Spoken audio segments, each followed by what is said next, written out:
Hello everyone, welcome to NEET UG and welcome to biology KCET crash course. ಇಲ್ಲಿ ನಾನು ಮಾಡ್ತಿರುವಂತಹ second year PUC chapter human health and disease, a very important chapter for your KCET as well as NEET. ನೀವು KCETಗೆ ತಯಾರಿ ಆಗ್ತಾ ಇದ್ದರೆ ದಯವಿಟ್ಟು ಈ ವಿಡಿಯೋವನ್ನು ಕೊನೆ ತನಕ ನೋಡಿ. ಯಾಕೆ ಅಂತ ಹೇಳಿದ್ರೆ ಇಲ್ಲಿ ನಾನು 42 ಕ್ವಶನ್ಸ್ಗಳನ್ನು ಡಿಸ್ಕಸ್ ಮಾಡ್ತಾ ಇದ್ದೇನೆ. ಡೀಟೇಲ್ಡ್ ಆದಂತಹ ಎಕ್ಸ್ಪ್ಲನೇಷನ್ ಕೂಡ ಕೊಡ್ತೇನೆ. ಈ ಒಂದು ಚಾಪ್ಟರ್ ಏನಿದೆ ಅಂತಹ ಒಂದು ಡಿಫಿಕಲ್ಟ್ ಚಾಪ್ಟರ್ ಅಲ್ಲ, ಈಸಿಯಾಗಿ ಪ್ರೆಡಿಕ್ಟ್ ಮಾಡಬಹುದು ಹಾಗೂ ಈಸಿಯಾಗಿ ನೀವು ಸ್ಕೋರು ಕೂಡ ಮಾಡ್ಬೋದು. KCETಲಿ 3ರಿಂದ 4 ಕ್ವಶನ್ಸ್ಗಳನ್ನು ಕೇಳ್ತಾರೆ. Very important chapter. ನೀಟಲ್ಲಾದ್ರಂತೂ 2 ಕ್ವಶನ್ಗಳು ಬಂದೇ ಬರುತ್ತೆ. ಓಕೆ, ಈ ಒಂದು ಪರ್ಟಿಕ್ಯುಲರ್ ಚಾಪ್ಟರ್ನಲ್ಲಿ ಇಂಪಾರ್ಟೆಂಟ್ ಕಾನ್ಸೆಪ್ಟ್ಸ್ಗಳು ಯಾವುದಿದೆ ಅಂತ ಹೇಳಿದ್ರೆ, ಒಂದು ನೋಡೋದಾದರೆ ಕ್ಯಾನ್ಸರ್ ಬರುತ್ತೆ, ಮತ್ತೊಂದು ನಾರ್ಕೋಟಿಕ್ ಡ್ರಗ್ಸ್ ಇದೆ ನೋಡಿ, ಅದು ಸ್ವಲ್ಪ ನಿಮಗೆ ಕಷ್ಟ ಆಗ್ಬೋದು, ಸ್ವಲ್ಪ ಮೆಮೊರಿ ಪವರ್ ಬೇಕಾಗ್ತದೆ. ನಂತರ ಡಿಸೀಸಸ್ ಅದಂತೂ ನಿಮಗೆ ಈಸಿ ಆಗುತ್ತೆ. ಮತ್ತು ಮಲೇರಿಯಾದ ಬಗ್ಗೆ ಲೈಫ್ ಸೈಕಲ್ ಇದೆ, ಆಮೇಲೆ HIV ಲೈಫ್ ಸೈಕಲ್ ಇದೆ, ರೆಟ್ರೋವೈರಸ್ ಲೈಫ್ ಸೈಕಲ್, ಅದನ್ನು ಕೂಡ ಈಸಿಯಾಗಿ ನೆನ್ಪಿಟ್ಕೋಬೋದು. ಮತ್ತು ಇಮ್ಯುನಿಟಿ ಮತ್ತೊಂದಷ್ಟು ಡೆಫಿನೇಷನ್ಸ್ಗಳು ಬರುತ್ತೆ ಅಲ್ವಾ. ಅಂಥ ಒಂದು ಡಿಫಿಕಲ್ಟ್ ಅಂತ ಅನಿಸಲ್ಲ. ಕ್ಯಾನ್ಸರ್ ಕೂಡ ಇದೆ, ಅದು ಈಸಿ ಇದೆ. ಓಕೆ, ಸೊ 42 ಕ್ವಶನ್ಸ್ಗಳನ್ನು ಡಿಸ್ಕಸ್ ಮಾಡೋಣ. Which of the following statement is incorrect? ಇಲ್ಲಿ ನೋಡಿ 4 ಸ್ಟೇಟ್ಮೆಂಟ್ಸ್ಗಳನ್ನ ಕೊಟ್ಟಿದ್ದಾರೆ which is related to pneumonia. So pneumonia ಅಂತ ಹೇಳುವಂಥದ್ದು ಒಂದು ಬ್ಯಾಕ್ಟೀರಿಯಲ್ ಡಿಸೀಸ್ ಅಲ್ವಾ. ಏನಾಗ್ತದೆ ಇಲ್ಲಿ ಅಂತ ಹೇಳಿದ್ರೆ, ನಮ್ಮ ಆಲ್ವಲೈ ಇದೆ ಅಲ್ವಾ, ಲಂಗ್ಸ್ ಒಳಗಡೆ ಆ ಏರ್ ಸ್ಯಾಕ್ಸ್, ಅದರೊಳಗಡೆ ನೀರು ತುಂಬಿಕೊಳ್ತದೆ. As a result breathing problem ಬರುತ್ತೆ, ಪೇನ್ಫುಲ್ ಬ್ರೀದಿಂಗ್, ಅದು ಬಹಳ ನೋವಾಗ್ತದೆ. It could cause death also, highly dangerous disease.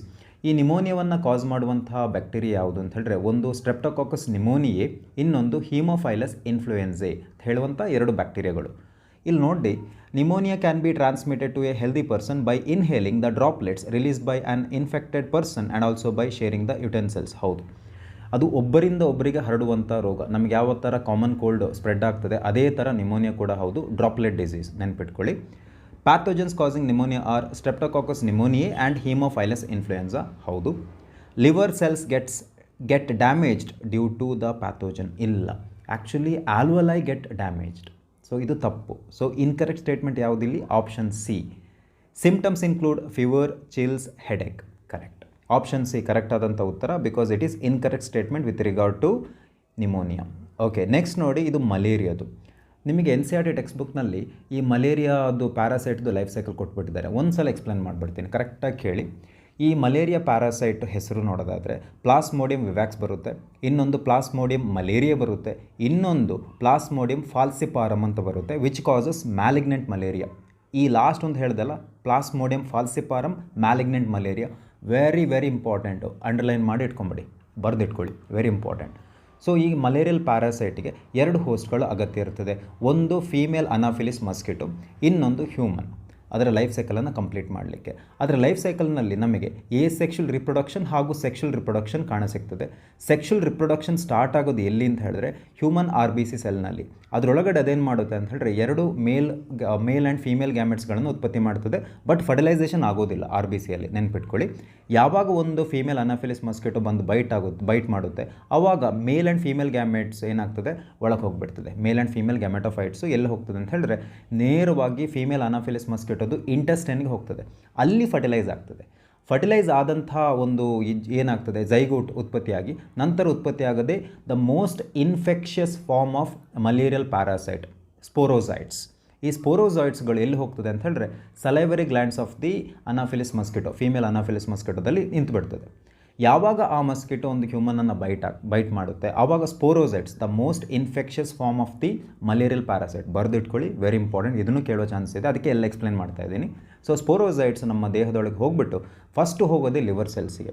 Liver ಸೆಲ್ಸ್ನಲ್ಲಿ ಹೆಪಡೋಸೈಟ್ಸ್ ಇರುತ್ತಲ್ವ, ಲಿವರ್ ಸೆಲ್ಸ್ಗಳು, ಲಿವರಲ್ಲಿ ಇರುವಂಥ ಹೆಪಡೋಸೈಟ್ಸ್ ಅಲ್ಲಿ ಹೋಗ್ಬಿಟ್ಟು ಏನು ಮಾಡುತ್ತೆ ಅಂತ ಹೇಳಿದ್ರೆ, ಅದು ಲಿವರ್ ಸೆಲ್ಸ್ಗಳನ್ನ ತಿಂದು ಹಾಕ್ತದೆ, ಡ್ಯಾಮೇಜ್ ಮಾಡ್ತದೆ. ಹೆಪಡೋಸೈಟ್ಸ್ ಎಲ್ಲ ಡ್ಯಾಮೇಜ್ ಆಗ್ತದೆ. ಆಮೇಲೆ ನೆಕ್ಸ್ಟು ನಂಬರ್ ಆಫ್ ಸ್ಪೋರೋಸೈಟ್ಸ್ ಹೆಚ್ಚಾಗ್ತಾ ಹೋಗ್ತದೆ, ಮಲೇರಿಯಲ್ ಪ್ಯಾರಾಸೈಟ್ ನಂಬರ್ ಹೆಚ್ಚಾಗ್ತದೆ ಲಿವರಲ್ಲಿ. ನಂತರ ಅದು RBCಗೆ ಎಂಟರ್ ಆಗ್ತದೆ. ಅಲ್ಲಿ ಅದು RBC ಒಳಗಡೆ ಹೋಗ್ಬಿಟ್ಟು ಸೆಕ್ಷುವಲ್ ರಿಪ್ರೊಡಕ್ಷನ್ ಮಾಡ್ಕೊಳ್ತದೆ. ಬಹಳಷ್ಟು RBCಗಳನ್ನು ರಪ್ಚರ್ ಮಾಡಿ, ಅಂದರೆ ಕೊಂದು ಹಾಕ್ತಾ ಹೋಗ್ತದೆ. ಆ ಟೈಮ್ನಲ್ಲಿ ಒಂದು ಕೆಮಿಕಲ್ ಉತ್ಪತ್ತಿ ಆಗ್ತದೆ. ಆ ಕೆಮಿಕಲ್ಗೆ ಹೆಸರು ಹೀಮೋಝೋಯಿನ್. ಅದರಿಂದಲೇ ನಮಗೆ ಮಲೇರಿಯಾ ಬಂದಾಗ ಒಂಥರ ಚಳಿ ಹಾಗೂ ಜ್ವರ, ಸೊ ಹೈ ಫೀವರ್ ಮತ್ತು ಚಿಲ್ಸ್ ಆಗ್ತದೆ. ಸಿಂಪ್ಟಮ್ಸ್ ಕೂಡ ಬರೆದಿಟ್ಕೊಳ್ಳಿ. ಹೀಮೋಝೋಯಿನ್ ಕಾರಣ, ಒಂದು chemical which is release by the ruptured RBC, ನೆನ್ಪಿಟ್ಕೊಳ್ಳಿ. ಅದಾದ ಮೇಲೆ ಏನಾಗ್ತದೆ, ಈ ಮಲೇರಿಯಲ್ ಪ್ಯಾರಾಸೈಟು ಇನ್ನೊಂದು ಒಳ್ಳೆಯ ಆರ್ ಬಿ ಸಿಗೆ ಹೋಗಿ ನ್ಯೂ ಆರ್ ಬಿ ಸಿಗೆ ಹೋಗ್ಬಿಟ್ಟು ಸೆಕ್ಷುವಲ್ ರಿಪ್ರೊಡಕ್ಷನನ್ನು ಮಾಡ್ತದೆ. ಅವಾಗ ಅದು ಮೇಲ್ ಆ್ಯಂಡ್ ಫೀಮೇಲ್ ಗ್ಯಾಮೆಟೋಫೈಟ್ಸ್ಗಳನ್ನು ಉತ್ಪತ್ತಿ ಮಾಡೋದು. ಇದನ್ನು ಬರೆದಿಟ್ಕೊಳ್ಳಿ. ಆಮೇಲೆ ಅದೇನಾಗ್ತದೆ ಹೇಳಿದ್ದೀನಿ, ಅದು it goes to female Anopheles ಅದು ಇಂಟೆಸ್ಟೈನ್ಗೆ ಹೋಗಿ ಅಲ್ಲಿಂದ ಸೆಕ್ಷುವಲ್ ರಿಪ್ರೊಡಕ್ಷನನ್ನು ಮುಗಿಸ್ಕೊಳ್ತದೆ. ಸೊ ಈಗ ಮಲೇರಿಯಲ್ ಪ್ಯಾರಾಸೈಟ್ ಬಗ್ಗೆ ಕ್ವಶನ್ ಕೇಳಿದ್ದಾರೆ. ಸ್ಟೇಟ್ಮೆಂಟ್ 1 ಓದೋದಾದರೆ, malaria parasite requires 2 host, human ಮತ್ತು ಮಸ್ಕಿಟೋಸ್. ಮಸ್ಕಿಟೋ ಯಾವುದು? Female Anopheles mosquito. To complete its life cycle. Statement 2 ನೋಡಿ, haemozoin is toxic substance produced by the rupturing of liver cells during malarial infection. R B C rupture ಆದಾಗ haemozoin ಉತ್ಪತ್ತಿಯಾಗಬೇಕು. ಇಲ್ಲಿ ಕೊಟ್ಟಿದ್ದಾರೆ liver cells ಅಂತ ಹೇಳಿ.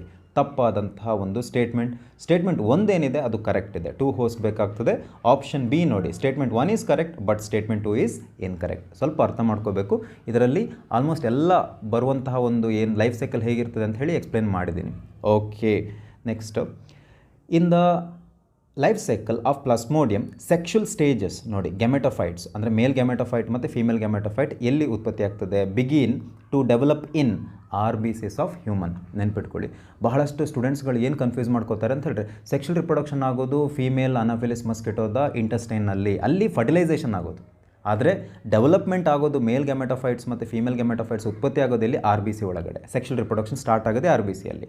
NCERT ಕೊಟ್ಟಿದ್ದಾರೆ, ನೀವು flow chart ನೋಡಿಬಿಟ್ರೆ ಗೊತ್ತಾಗ್ಬಿಡ್ತದೆ. ಅಲ್ಲಿ ಆ ಡಯಾಗ್ರಾಮ್ ಕೊಟ್ಟಿದ್ದಾರಲ್ಲ ಲೈಫ್ ಸೈಕಲ್ದು, ಅಲ್ಲೇ ಬರೆದಿದ್ದಾರೆ. ಓಕೆ, ಆಪ್ಷನ್ ಡಿ ಏನಿದೆ ಅದು ಕರೆಕ್ಟ್ ಇದೆ. ನೆಕ್ಸ್ಟ್ ನೋಡಿ, ಡಿಫ್ರೆಂಟ್ ಡಿಸೀಸಸ್ಸು ಹಾಗೂ ಅದರ ಕಾಸಿಟಿವ್ ಏಜೆಂಟು ಮತ್ತು ಮೋಡ್ ಆಫ್ ಇನ್ಫೆಕ್ಷನ್ ಇದೆ. ಕರೆಕ್ಟಾಗಿ ನೋಡ್ಕೋಬೇಕು. Which of the following option gives the correct matching of A disease with its causative organism and mode of infection? Typhoid ಇದೆ, salmonella Typhi with inspired air ಅಂತಿದೆ. So inspired ಏರಿಂದ ಬರುತ್ತಾ ಯಾವುದು? Typhoid ಬರೋದು contaminated water ಅಲ್ವಾ? So ಮತ್ತು food. ಹಾಗೆ ನೋಡಿದ್ರೆ option ಏನಿದೆ ತಪ್ಪಿದೆ. ಇಲ್ಲಿ ಟೈಫಾಯ್ಡ್ ಬಗ್ಗೆ ಹೇಳೋದಾದರೆ, Widal test is the diagnostic ಅಥವಾ confirmative test use to detect the typhoid. ಬರೆದಿಟ್ಕೊಳ್ಳಿ, ವೈಡಲ್ ಟೆಸ್ಟ್. ಬಾಕಿ ಎರಡು ಕರೆಕ್ಟ್ ಇದೆ. ಮೂರನೇದು ಮೋಡ್ ಆಫ್ ಇನ್ಫೆಕ್ಷನ್ ತಪ್ಪಿದೆ, ಬೇಕಾದ್ರೆ ಬರೆದಿಟ್ಕೊಳ್ಳಿ, ಕಂಟಾಮಿನೇಟೆಡ್ ಏರ್ ಫುಡ್ ಮತ್ತು water. Next pneumonia, streptococcus pneumonia droplet infection correct ಇದೆ. ಇವಾಗಷ್ಟೇ ಡಿಸ್ಕಸ್ ಮಾಡಿದ್ವಿ. ಕರೆಕ್ಟ್ ಆದಂಥ ಉತ್ತರ ಆಪ್ಷನ್ ಬಿ ಕರೆಕ್ಟ್. ನೋಡೋಣ, ಎಲಿಫೆಂಟಿಯಾಸಿಸ್ ಇದರ ಇನ್ನೊಂದು ಹೆಸರು ಗೊತ್ತಿದೆಯಾ? ಫೈಲೇರಿಯಾಸಿಸ್. ಇದನ್ನು ಕಾಸ್ ಮಾಡುವಂತಹ ಒಂದು ಆರ್ಗ್ಯಾನಿಸಮ್ ಯಾವುದು? ಉಚಿರೇರಿಯಾ ಬ್ಯಾಂಕ್ರಾಫ್ಟಿ ಅಥವಾ ಉಚಿರೇರಿಯಾ ಮಲಾಯಿ. ಬರೆದಿಟ್ಕೊಳ್ಳಿ. ಇಲ್ಲಿ ಕರೆಕ್ಟೇ ಇದೆ. With infected water and food ಅಂತ ಕೊಟ್ಟಿದ್ದಾರೆ. ಆ್ಯಕ್ಚುಲಿ ಈ ಉಚಿರೇರಿಯಾ ಬ್ಯಾಂಕ್ರಾಫ್ಟಿ ಹೇಗೆ ಬರ್ತದೆ? ಕ್ಯೂಲೆಕ್ಸ್ ಮಸ್ಕಿಟೋ ಇದೆ ಅಲ್ವಾ, ಅದು ಬೈಟ್ ಮಾಡಿದಾಗ ಅದರೊಳಗಡೆ ಏನಾದರೂ ಈ ಉಚಿರೇರಿಯಾ ಬ್ಯಾಂಕ್ರಾಫ್ಟಿ ಅಥವಾ ಉಚಿರೇರಿಯಾ ಮಲಾಯಿ ಇದ್ದರೆ ಬರ್ತದೆ. ಸೊ ವೆಕ್ಟರ್ ಬೇಕು ಅದಕ್ಕೆ, ಫುಡ್ಡಿಂದ ಬರಲ್ಲ. ಆಯಿತಾ? ಕ್ಯೂಲೆಕ್ಸ್ ಮಸ್ಕಿಟೋ ಬೇಕು. ಮಲೇರಿಯಾ ಪ್ಲಾಸ್ಮೋಡಿಯಂ ವಿವ್ಯಾಕ್ಸ್ ಕರೆಕ್ಟ್ ಇದೆ. Bite of male anopheles mosquito. So male ಅಲ್ಲ, ಫೀಮೇಲ್. ಸ್ವಲ್ಪ ಅಬ್ಸರ್ವ್ ಮಾಡಬೇಕು. ಅರ್ಜೆಂಟಲ್ಲಿ ಹೋಗ್ಬಿಟ್ಟು ಟಿಕ್ ಮಾಡಬೇಡಿ. ಆಪ್ಷನ್ ಬಿ ಕರೆಕ್ಟ್ ಆದಂಥ ಉತ್ತರ. Okay, Widal test use to diagnose typhoid. Okay, which of the following diseases is transmitted by the bite of female mosquito vector? Filariasis ಯಾವುದರಿಂದ ಬರುತ್ತೆ? Culex mosquito ಅದೇ. Next, in which of the following options the examples are correctly matched with their particular type of immunity? ಈಗ ನಾವು next ಪಾರ್ಟಿಗೆ ಬಂದಿದ್ದೀವಿ. So ಡಿಸೀಸಸನ್ನು ಮುಗಿಸ್ಕೊಂಡು ಎರಡನೇ ಪಾರ್ಟಿಗೆ ಬಂದಿದ್ದೀವಿ, ದಟ್ ಈಸ್ ಇಮ್ಯುನಿಟಿ. ಇಮ್ಯುನಿಟಿಯಲ್ಲಿ ನಾವು ಎರಡು ಭಾಗಗಳಾಗಿ ಮಾಡ್ಕೋತೀವಿ. ಒಂದು ಹುಟ್ಟಿದಾಗ ಬರುವಂಥ immunity, that is non specific type of immunity. ಇದಕ್ಕೇನು ಕರೀತಾರೆ ಅಂತ ಹೇಳಿದ್ರೆ ಇನ್ನೇಟ್ ಇಮ್ಯುನಿಟಿ, ಬಾರ್ನ್ ಇಮ್ಯುನಿಟಿ, ಹುಟ್ಟಿದಾಗ ಬರುವಂಥದ್ದು. ಅದು ನಾನ್ ಸ್ಪೆಸಿಫಿಕ್. ಯಾವುದೇ ಪ್ಯಾಥೋಜನ್ ನಮ್ಮ ದೇಹಕ್ಕೆ ಬಂದಾಗ ಅದನ್ನು ಕೊಂದು ಹಾಕಲಿಕ್ಕೆ, ಆ್ಯಂಟಿಜನ್ಸ್ಗಳನ್ನು ಡಿಸ್ಟ್ರಾಯ್ ಮಾಡಲಿಕ್ಕೆ ನಮ್ಮ ಹತ್ರ ಇಮ್ಯೂನ್ ಸಿಸ್ಟಮ್ ಇರೋದಿಲ್ಲ. ನಾವು ಆ ತಾಯಿಯಿಂದ ಬಂದಂತಹ ಈಗ ಆ್ಯಂಟಿಬಾಡಿ ಎ ಬರುತ್ತಲ್ವ, ತಾಯಿಯಿಂದ ಬರುವಂಥದ್ದು, ಅದು ಇಟ್ಕೊಂಡು ನಾವು ಹೊಡೆದಾಡಬೇಕಷ್ಟೇ ಆ್ಯಂಟಿಜನ್ ಜೊತೆ. ಸೊ ಒಂಥರ ನಾನ್ ಸ್ಪೆಸಿಫಿಕ್. ಜೊತೆಗೆ ಕೆಲವು ಸೆಲ್ಸ್ಗಳಿರ್ತದೆ, ನ್ಯಾಚುರಲ್ ಕಿಲ್ಲರ್ ಸೆಲ್ಸು ಮತ್ತು PMNL ಸೆಲ್ಸ್ ಇರಬಹುದು, ಮತ್ತು ಕೆಲವು ಲಿಂಫೋಸೈಟ್ಸ್ಗಳು ಅಷ್ಟೊಂದು ಮೆಚ್ಯೂರ್ ಆಗಿರೋದಿಲ್ಲ, ಆದರೂ ಹೊಡೆದಾಡ್ತದೆ. ಬಟ್ ನಮಗೆ ಡಿಸೀಸ್ ಬಂದೇ ಬರುತ್ತೆ ಆ ಟೈಮ್ನಲ್ಲಿ. ಇನ್ನೊಂದೇನಿದೆ, ನಾವು ಬೆಳೀತಾ ಹೋದಂಗೆ ಅಕ್ವೈರ್ಡ್ ಈ ಇಮ್ಯುನಿಟಿ ಬರ್ತದೆ. ಅಕ್ವೈರ್ಡ್ ಅಂತ ಹೇಳಿದ್ರೆ ಸ್ಲೋ ಆಗಿ ಬರುವಂಥದ್ದು. ಅಕ್ವೈರ್ಡ್ ನಮಗೆ ಯಾವಾಗ ಒಂದು ಡಿಸೀಸ್ ಬರುತ್ತೆ ಆವಾಗ ನಮಗೆ ಪ್ರೈಮರಿ ಇಮ್ಯೂನ್ ರೆಸ್ಪಾನ್ಸ್ ಜನರೇಟ್ ಆಗ್ತದೆ. ಅಂದರೆ ನಮ್ಮ ಆ್ಯಂಟಿಬಾಡೀಸ್ ಉತ್ಪತ್ತಿ ಆಗ್ತದೆ, ಬಟ್ ಕಡಿಮೆ ನಂಬರಲ್ಲಿ ಉತ್ಪತ್ತಿ ಆಗ್ತದೆ. ಅದೇ ಒಂದು ಪ್ಯಾಥೋಜನ್ ನಮ್ಮ ದೇಹಕ್ಕೆ ಎರಡನೇ ಬಾರಿ ಒಂದಷ್ಟು ವರ್ಷಗಳ ಬಳಿಕ ಬಂದಾಗ ಆಲ್ರೆಡಿ ಪ್ರೈಮರಿ ಇಮ್ಯೂನ್ ರೆಸ್ಪಾನ್ಸ್ ಮೆಮೊರಿಯನ್ನು ಉಳಿಸ್ಕೊಂಡಿರ್ತದೆ. ಬಿ ಮತ್ತು ಟಿ ಲಿಂಫೋಸೈಟ್ ಸೆಲ್ಗಳೇನಿದೆ ಅದು ಜಾಸ್ತಿಯಾಗಿ ಉತ್ಪತ್ತಿಯಾಗಿ ವಿತಿನ್ 2 ಡೇಸ್ಲಿ ಅಲ್ಲಿರುವಂಥ ಆ್ಯಂಟಿಜನ್ಸ್ಗಳನ್ನು ಅಥವಾ ಪ್ಯಾಥೋಜನ್ಸ್ಗಳನ್ನು ಡಿಸ್ಟ್ರಾಯ್ ಮಾಡಿಬಿಡ್ತದೆ. So secondary immune response generate ಆಗಲಿಕ್ಕೆ ನಮಗೆ ಒಂದು ಎಕ್ಸ್ಪೀರಿಯನ್ಸ್ ಬೇಕು. ಅದಕ್ಕೆ ನಾವು ಪ್ರೈಮರಿ ಇಮ್ಯೂನ್ ರೆಸ್ಪಾನ್ಸ್. ಈಗ ಫಾರ್ ಎಕ್ಸಾಂಪಲ್ ನಿಮಗೆ ಕೋವಿಡ್ ಫಸ್ಟ್ ಟೈಮ್ ಬಂದಾಗ ಆಬ್ವಿಯಸ್ಲಿ ಆಬ್ವಿಯಸ್ಲಿ ನಾವು ಬಹಳಷ್ಟು ಜನ ಸಫರ್ ಆಗಿದ್ದೀವಿ. ಆದರೆ ಎರಡನೇ ಸಲ ಕೋವಿಡ್ ಅದು ವೈರಸ್ ನಮಗೆ ಎಂಟರ್ ಆಗಿರಬಹುದು, ಬಟ್ ನಮಗೆ ಡಿಸೀಸಸ್ದು ಯಾವುದೇ ಸಿಂಪ್ಟಮ್ಸ್ ಬರಲಿಲ್ಲ. ಯಾಕೆ ಅಂತ ಹೇಳಿದ್ರೆ ಮೆಮೊರಿ ಬೇಸ್ಡಲ್ಲಿ ಈ ಸೆಕೆಂಡ್ರಿ ಇಮ್ಯೂನ್ ರೆಸ್ಪಾನ್ಸ್ ಉತ್ಪತ್ತಿ ಆಗಿರ್ತದೆ, ಅದು ಡಿಸ್ಟ್ರಾಯ್ ಮಾಡಿರಬಹುದು ಅಲ್ವಾ. ಸೊ ಈಗ ಇಲ್ಲಿ ಕೊಟ್ಟಿರೋದು ಏನು ನೋಡಿ, ಎಕ್ಸಾಂಪಲ್ಸ್ ಏನಿದೆ, ಇದು ಇನ್ನೇಟ್ ಇಮ್ಯುನಿಟಿ ಕೊಟ್ಟಿರೋದು. ಸೊ ಇನ್ನೇಟ್ ಇಮ್ಯುನಿಟಿಯಲ್ಲಿ ನಮಗೆ ಫಿಸಿಕಲ್ ಬ್ಯಾರಿಯರ್ ಬರುತ್ತೆ, ಫಿಸಿಯೋಲಾಜಿಕಲ್ ಬ್ಯಾರಿಯರ್ ಬರುತ್ತೆ, ಮತ್ತು ಸೈಟೋಕೈನ್ಸ್ ಬರುತ್ತೆ, ಆಮೇಲೆ ಸೆಲ್ಯುಲಾರ್ ಬ್ಯಾರಿಯರ್ಸ್ ಬರುತ್ತೆ. ಅದರದ್ದು ಮ್ಯಾಚ್ ಮಾಡಬೇಕೀಗ ನಾವು. So polymorphonuclear leucocytes and monocytes cellular barrier. So ಇದು ಕರೆಕ್ಟ್ ಇದೆ ನೋಡಿ, ಆಪ್ಷನ್ ಎ ಡೈರೆಕ್ಟಾಗಿ ಕರೆಕ್ಟೇ ಇದೆ.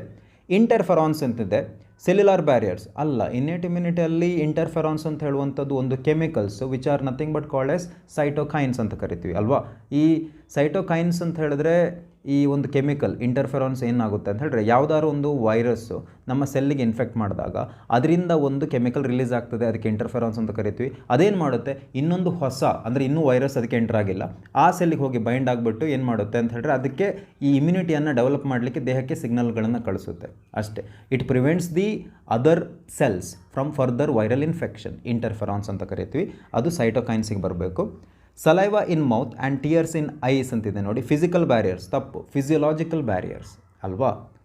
Mucus coating of epithelium lining the urinogenital tract and HCl in stomach, ಇದು ಯಾವುದಾಗಬೇಕಿತ್ತು, ಫಿಸಿಕಲ್ ಬ್ಯಾರಿಯರ್ ಆಗಬೇಕಿತ್ತು.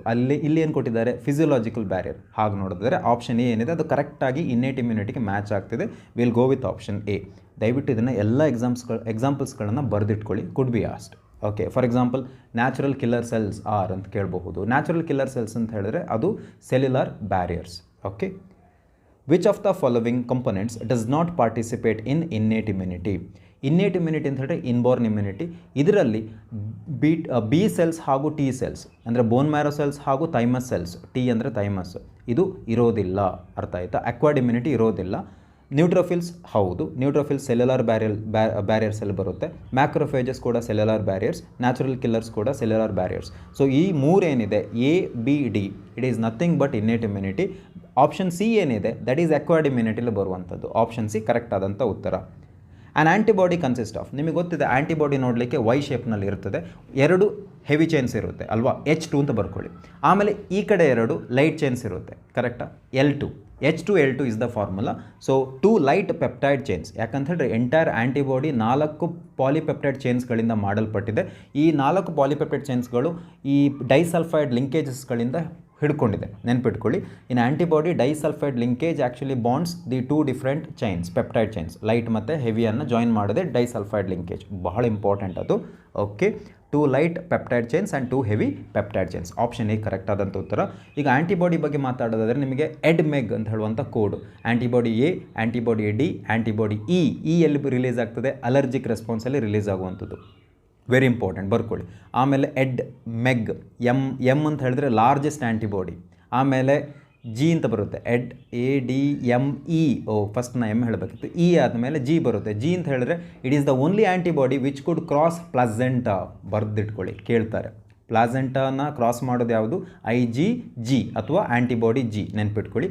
IgA ಈ ಕೊಲೆಸ್ಟ್ರಮ್, ತಾಯಿಯ ಹಾಲಿರುತ್ತಲ್ಲ ಅದರಲ್ಲಿ ಇರುತ್ತೆ, which gives passive immunity to the developing foetus ಅಥವಾ ಒಂದು ಮಗುಗೆ. ಓಕೆ, ಆಪ್ಷನ್ ಎ ಕರೆಕ್ಟ್ ಆದಂಥ ಉತ್ತರ. 10ನೇ ಕ್ವಶನ್ ನೋಡ್ಬಿಡೋಣ. The heavy and light chains of an antibody are connected by ಅಂತಿದೆ, ಡೈಸಲ್ಫೈಡ್ ಬಾಂಡ್ ಅಂತಿದೆ. ಆಪ್ಷನ್ ಬಿ ಕರೆಕ್ಟ್ ಆದಂಥ ಉತ್ತರ. ಸೊ ಗ್ಲೈಕೋಸಿಡಿಕ್ ಬಾಂಡ್ ಎಲ್ಲಿರುತ್ತೆ, ನಾರ್ಮಲಿ ಕಾರ್ಬೋಹೈಡ್ರೇಟ್ಸಲ್ಲಿರುತ್ತೆ. ಗ್ಲೈಕೋಸಿಡಿಕ್ ಬಾಂಡ್ ಎಲ್ಲಿರುತ್ತೆ ಹೇಳ್ಬಹುದಾ, ನಾರ್ಮಲಿ ನ್ಯೂಕ್ಲಿಯೋಸೈಡ್ನಲ್ಲಿರುತ್ತೆ. ಒಂದು ನೈಟ್ರೋಜನಸ್ ಬೇಸ್ ಹಾಗೂ ಪೆಂಟೋಸ್ ಶುಗರ್ ಜಾಯಿನ್ ಆಗುವಂಥ ಒಂದು ಬಾಂಡಿಗೆ ನಾವು ಗ್ಲೈಕೋಸಿಡಿಕ್ ಬಾಂಡ್ ಅಂತ. ಆದರೆ ಸೆಲ್ಯುಲೋಸ್ ತಗೊಂಡ್ರೆ ಇಟ್ಸ್ ಎ ಕಾರ್ಬೋಹೈಡ್ರೇಟ್, ಅದರಲ್ಲಿ ಗ್ಲೈಕೋಸಿಡಿಕ್ ಬಾಂಡ್ ಇರಲ್ಲ, ಬರೋಂಗಿಲ್ಲ. ಇದ್ದರೆ ದಟ್ ಮೀನ್ಸ್ ಆ್ಯಕ್ಚುಲಿ ಅಲ್ಲಿ ಒಂದು ಈ ಪ್ಯೂರಿನ್ ಅಥವಾ ಪಿರಮಿಡಿನ್ ಇರಬೇಕು, ಅದಿರಲ್ಲ actually. So it is nothing but purely ನಿಮಗೆ ಕಾರ್ಬೋಹೈಡ್ರೇಟ್ನಲ್ಲಿರುವಂಥ ಒಂದು ಬಾಂಡ್, ಗ್ಲೈಕೋಸಿಡಿಕ್ ಬಾಂಡ್ ಸೆಲ್ಯುಲೋಸ್ನಲ್ಲಿ ನೋಡ್ತೀರಿ. ಓಕೆ, ಫಾಸ್ಫೋಡೈಎಸ್ಟರ್ ಬಾಂಡ್ ಅಂತಿದೆ, ಅದು ಎಲ್ಲಿ ಕಾಣುತ್ತೆ ನಿಮಗೆ, ಬಿಟ್ವೀನ್ ದ 2 ನ್ಯೂಕ್ಲಿಯೋಟೈಡ್ಸ್ ನಡುವೆ ಇರುವಂಥ ಬಾಂಡ್, ಅದು 3' to 5' ಫಾಸ್ಫೋಡೈಎಸ್ಟರ್ ಲಿಂಕೇಜ್ ಅಂತ ಕರೀತಾರೆ. ಫಾಸ್ಫೋಎಸ್ಟರ್ ಬಾಂಡ್ ಎಲ್ಲಿರುತ್ತೆ, ಒಂದು ನ್ಯೂಕ್ಲಿಯೋಟೈಡ್ನಲ್ಲಿರುತ್ತೆ. ಒಂದು ನ್ಯೂಕ್ಲಿಯೋಸೈಡು ಹಾಗೂ ಒಂದು ಫಾಸ್ಫೋರಿಕ್ ಆ್ಯಸಿಡ್ ನಡುವೆ ಇರುವಂಥ ಒಂದು ಬಾಂಡಿಗೆ ಫಾಸ್ಫೋಎಸ್ಟರ್ ಬಾಂಡ್ಸ್ ಅಂತ ಕರೀತಾರೆ. ಓಕೆ, 11ನೇ ಕ್ವಶನ್ ನೋಡೋದಾದರೆ humoral immunity is associated with ಅಂತ. ಈಗ ಅಕ್ವೈರ್ಡ್ ಇಮ್ಯುನಿಟಿಯಲ್ಲಿ ನಾನು ಹೇಳಿದಾಗೆ ಪ್ರೈಮರಿ ಇಮ್ಯೂನ್ ರೆಸ್ಪಾನ್ಸ್ ಹಾಗೂ ಸೆಕೆಂಡ್ರಿ ಇಮ್ಯೂನ್ ರೆಸ್ಪಾನ್ಸ್ ಬರುತ್ತೆ. ಇದಕ್ಕೆಲ್ಲ ಕಾರಣವಾಗುವಂಥ ಒಂದು ಸೆಲ್ ಬಿ ಸೆಲ್ ಹಾಗೂ ಟಿ ಸೆಲ್. ಅರ್ಥ ಮಾಡ್ಕೊಳ್ಳಿ, ಬಿ ಅಂದರೆ ಬೋನ್ ಮ್ಯಾರೋ ಸೆಲ್ಸ್, ಟಿ ಅಂದರೆ thymus cells. What ever it is, ಈ ಬೋನ್ ಮ್ಯಾರೋ ಇದೆ ಅಲ್ವಾ, ನಮ್ಮ ಒಂದು ಫ್ಯೂಮರ್ ಅಂತ ಹೇಳುವ ಬೋನ್ ಒಳಗಡೆ ಬೋನ್ ಮ್ಯಾರೋ ಇರುತ್ತೆ. ಅದರೊಳಗಡೆ ಬಿ ಮತ್ತು ಟಿ ಲಿಂಫೋಸೈಟ್ಸ್ಗಳು ಉತ್ಪತ್ತಿ ಆಗ್ತದೆ. ಲಿಂಫೋಸೈಟ್ಸ್ ಅಂದರೆ ಗೊತ್ತಿದೆಯಲ್ವಾ ನಿಮಗೆ, ಅದು WBC ಒಂದು ಟೈಪ್ ಅಷ್ಟೇ. ಮೊನೋಸೈಟ್ಸ್ ಬರುತ್ತೆ, ನ್ಯೂಟ್ರೋಫಿಲ್, ಯೂಸಿನೋಫಿಲ್, ಬೇಸೋಫಿಲ್, ಅದ್ರ ಜೊತೆಗೆ ಲಿಂಫೋಸೈಟ್ಸ್ ಕೂಡ ಒಂದು. ಸೊ ಈ ಬಿ ಮತ್ತು ಟಿ ಲಿಂಫೋಸೈಟ್ಸ್ ಉತ್ಪತ್ತಿ ಆಗೋದೇ ಬೋನ್ ಮ್ಯಾರೋದಲ್ಲಿ, ನೆನ್ಪಿಟ್ಕೊಳ್ಳಿ. ಆದರೆ ಟಿ ಲಿಂಫೋಸೈಟ್ಸ್ ಏನಾಗುತ್ತೆ, ಬೋನ್ ಮ್ಯಾರೋದಲ್ಲಿ ಹುಟ್ಟಿದ ತಕ್ಷಣ ಹೊರಗೆ ಬಂದು ಥೈಮಸ್ಗೆ ಹೋಗ್ತದೆ. ಥೈಮಸ್ ಎಲ್ಲಿದೆ ಅಂತ ಹೇಳ್ಬೋದು, ಆ ಥೈಮಸ್ಸು ನಿಮ್ಮ ಸ್ಟರ್ನಮ್ನ ಹಿಂದೆ, ಸ್ಟರ್ನಮ್ ಅಂದರೆ ಈ ಚೆಸ್ಟ್ ಬೋನಲ್ಲಿರುವಂಥ ಒಂದು ಫ್ಲ್ಯಾಟ್ ಬೋನ್, ಅದರ ಹಿಂದ್ಗಡೆ ಹಾಗೂ ಹಾರ್ಟಿನ ಅಯೋಟ ಬರುತ್ತಲ್ಲ, ಅಯೋಟಿಕ್ ಆರ್ಚ್ ಬರುತ್ತಲ್ಲ, ಅದರ ಮುಂದ್ಗಡೆ, ಅದರ ಎರಡು ಎಕ್ಸಾಕ್ಟ್ ಪೊಸಿಷನಲ್ಲಿ ಇರ್ತದೆ ಆ್ಯಕ್ಚುಲಿ ಥೈಮಸ್.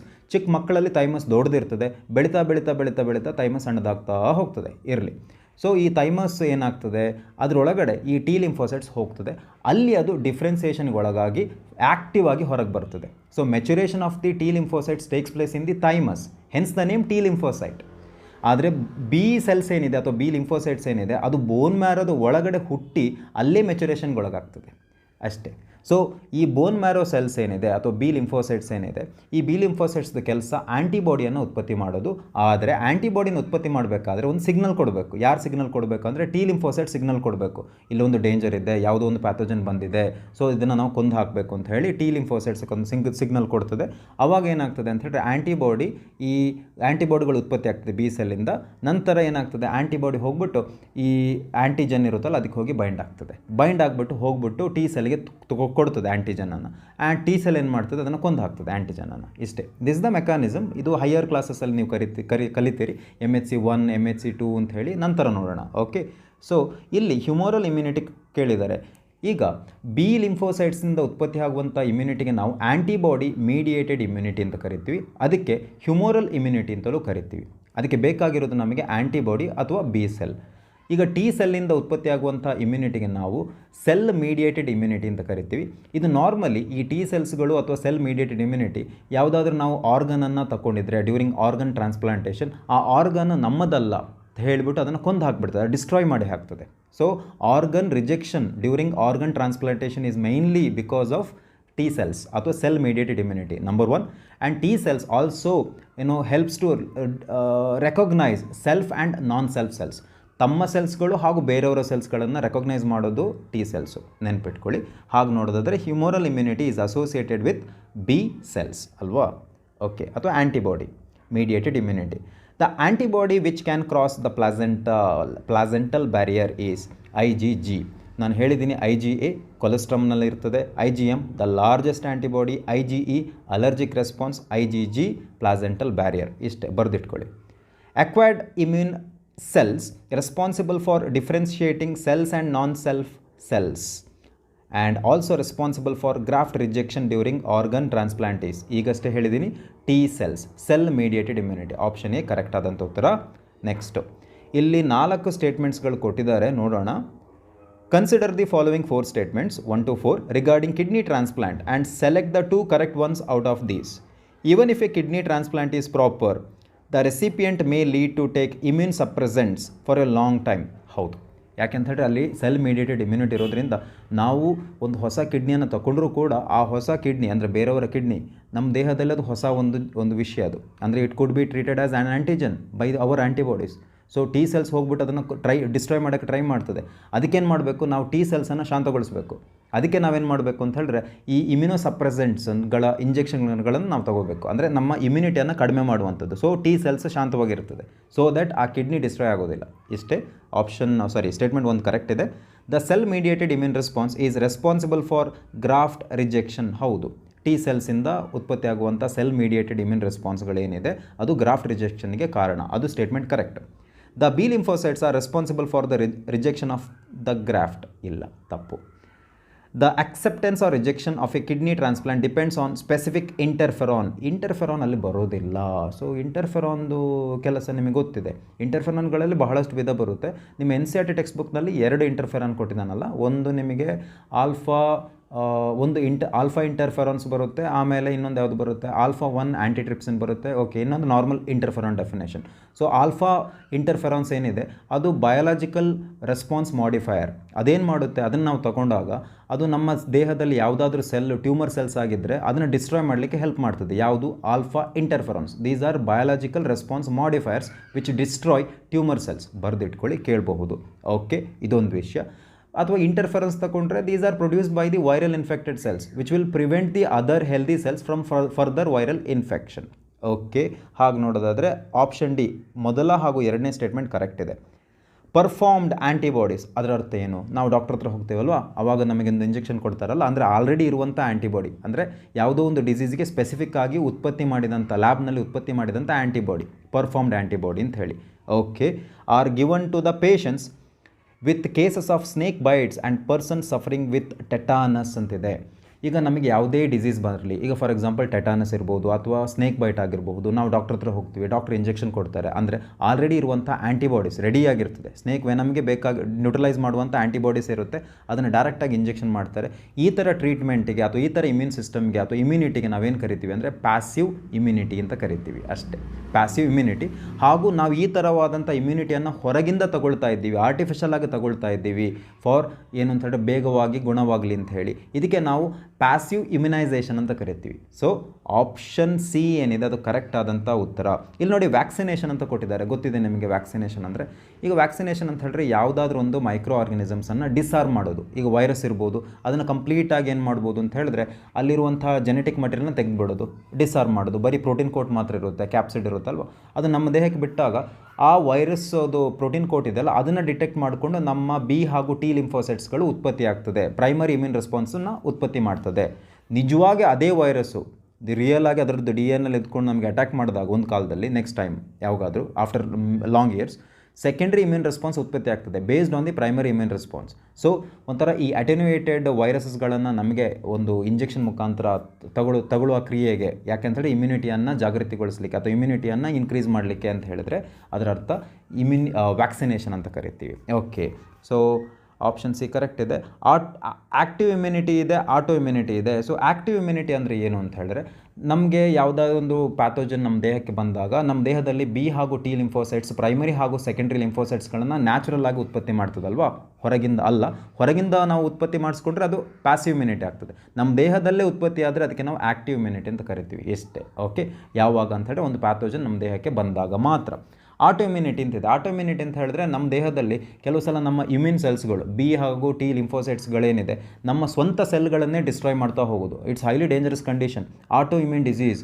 ಈಗ ಫಾರ್ ಎಕ್ಸಾಂಪಲ್ ರೆಮಟಾಯ್ಡ್ ಆರ್ಥರೈಟಿಸ್ ಇಲ್ಲೇ ಕೊಟ್ಟಿದ್ದಾನೆ ಇದೇ ಚಾಪ್ಟ್ರಲ್ಲಿ, ಅದು ಕೂಡ ಒಂಥರ auto immune disease, auto immunity ಅಂತ ಕರೆಯೋದು. ಓಕೆ, ಆಪ್ಷನ್ ಸಿ ಕರೆಕ್ಟ್ ಇದೆ. Vaccine against polio viruses is an example of. ಈಗ ವ್ಯಾಕ್ಸಿನ್ ನಾವು ಹೊರಗಿಂದ ತಗೊಂಡ್ರೆ it's nothing but passive immunisation ಅಲ್ವಾ. ಹೊರಗಿಂದ ನಾವು ಒಂದು ಅಟೆನ್ಯೂಯೇಟೆಡ್ ಡಿಸಾರ್ಮ್ಡ್ ವೈರಸಸ್ಸನ್ನು ನಮ್ಮ ದೇಹಕ್ಕೆ ಹಾಕ್ಕೊಳ್ತಾ ಇದ್ದೀವಿ. ಅಂದರೆ ರಿಯಲ್ ಆಗಿ ಆ್ಯಕ್ಚುಲ್ ಆಗಿ ಆ ವೈರಸ್ ಏನಾದರೂ ಬಂದರೆ ಅದಕ್ಕಿಂತ ಮುಂಚೆನೇ ನಮ್ಮ ಇಮ್ಯೂನ್ ಸಿಸ್ಟಮನ್ನು ಒಂದು ಸ್ವಲ್ಪ ಆ್ಯಕ್ಟಿವೇಟ್ ಮಾಡ್ಕೊಳ್ಳೋದು, ಪ್ರೈಮರಿ ಹಾಗೂ ಸೆಕೆಂಡ್ರಿ ರೆಸ್ಪಾನ್ಸನ್ನು ಆ್ಯಕ್ಟಿವೇಟ್ ಮಾಡ್ಕೊಳ್ಳೋಕ್ಕೆ. ಆಪ್ಷನ್ ಬಿ ಕರೆಕ್ಟ್ ಇದೆ.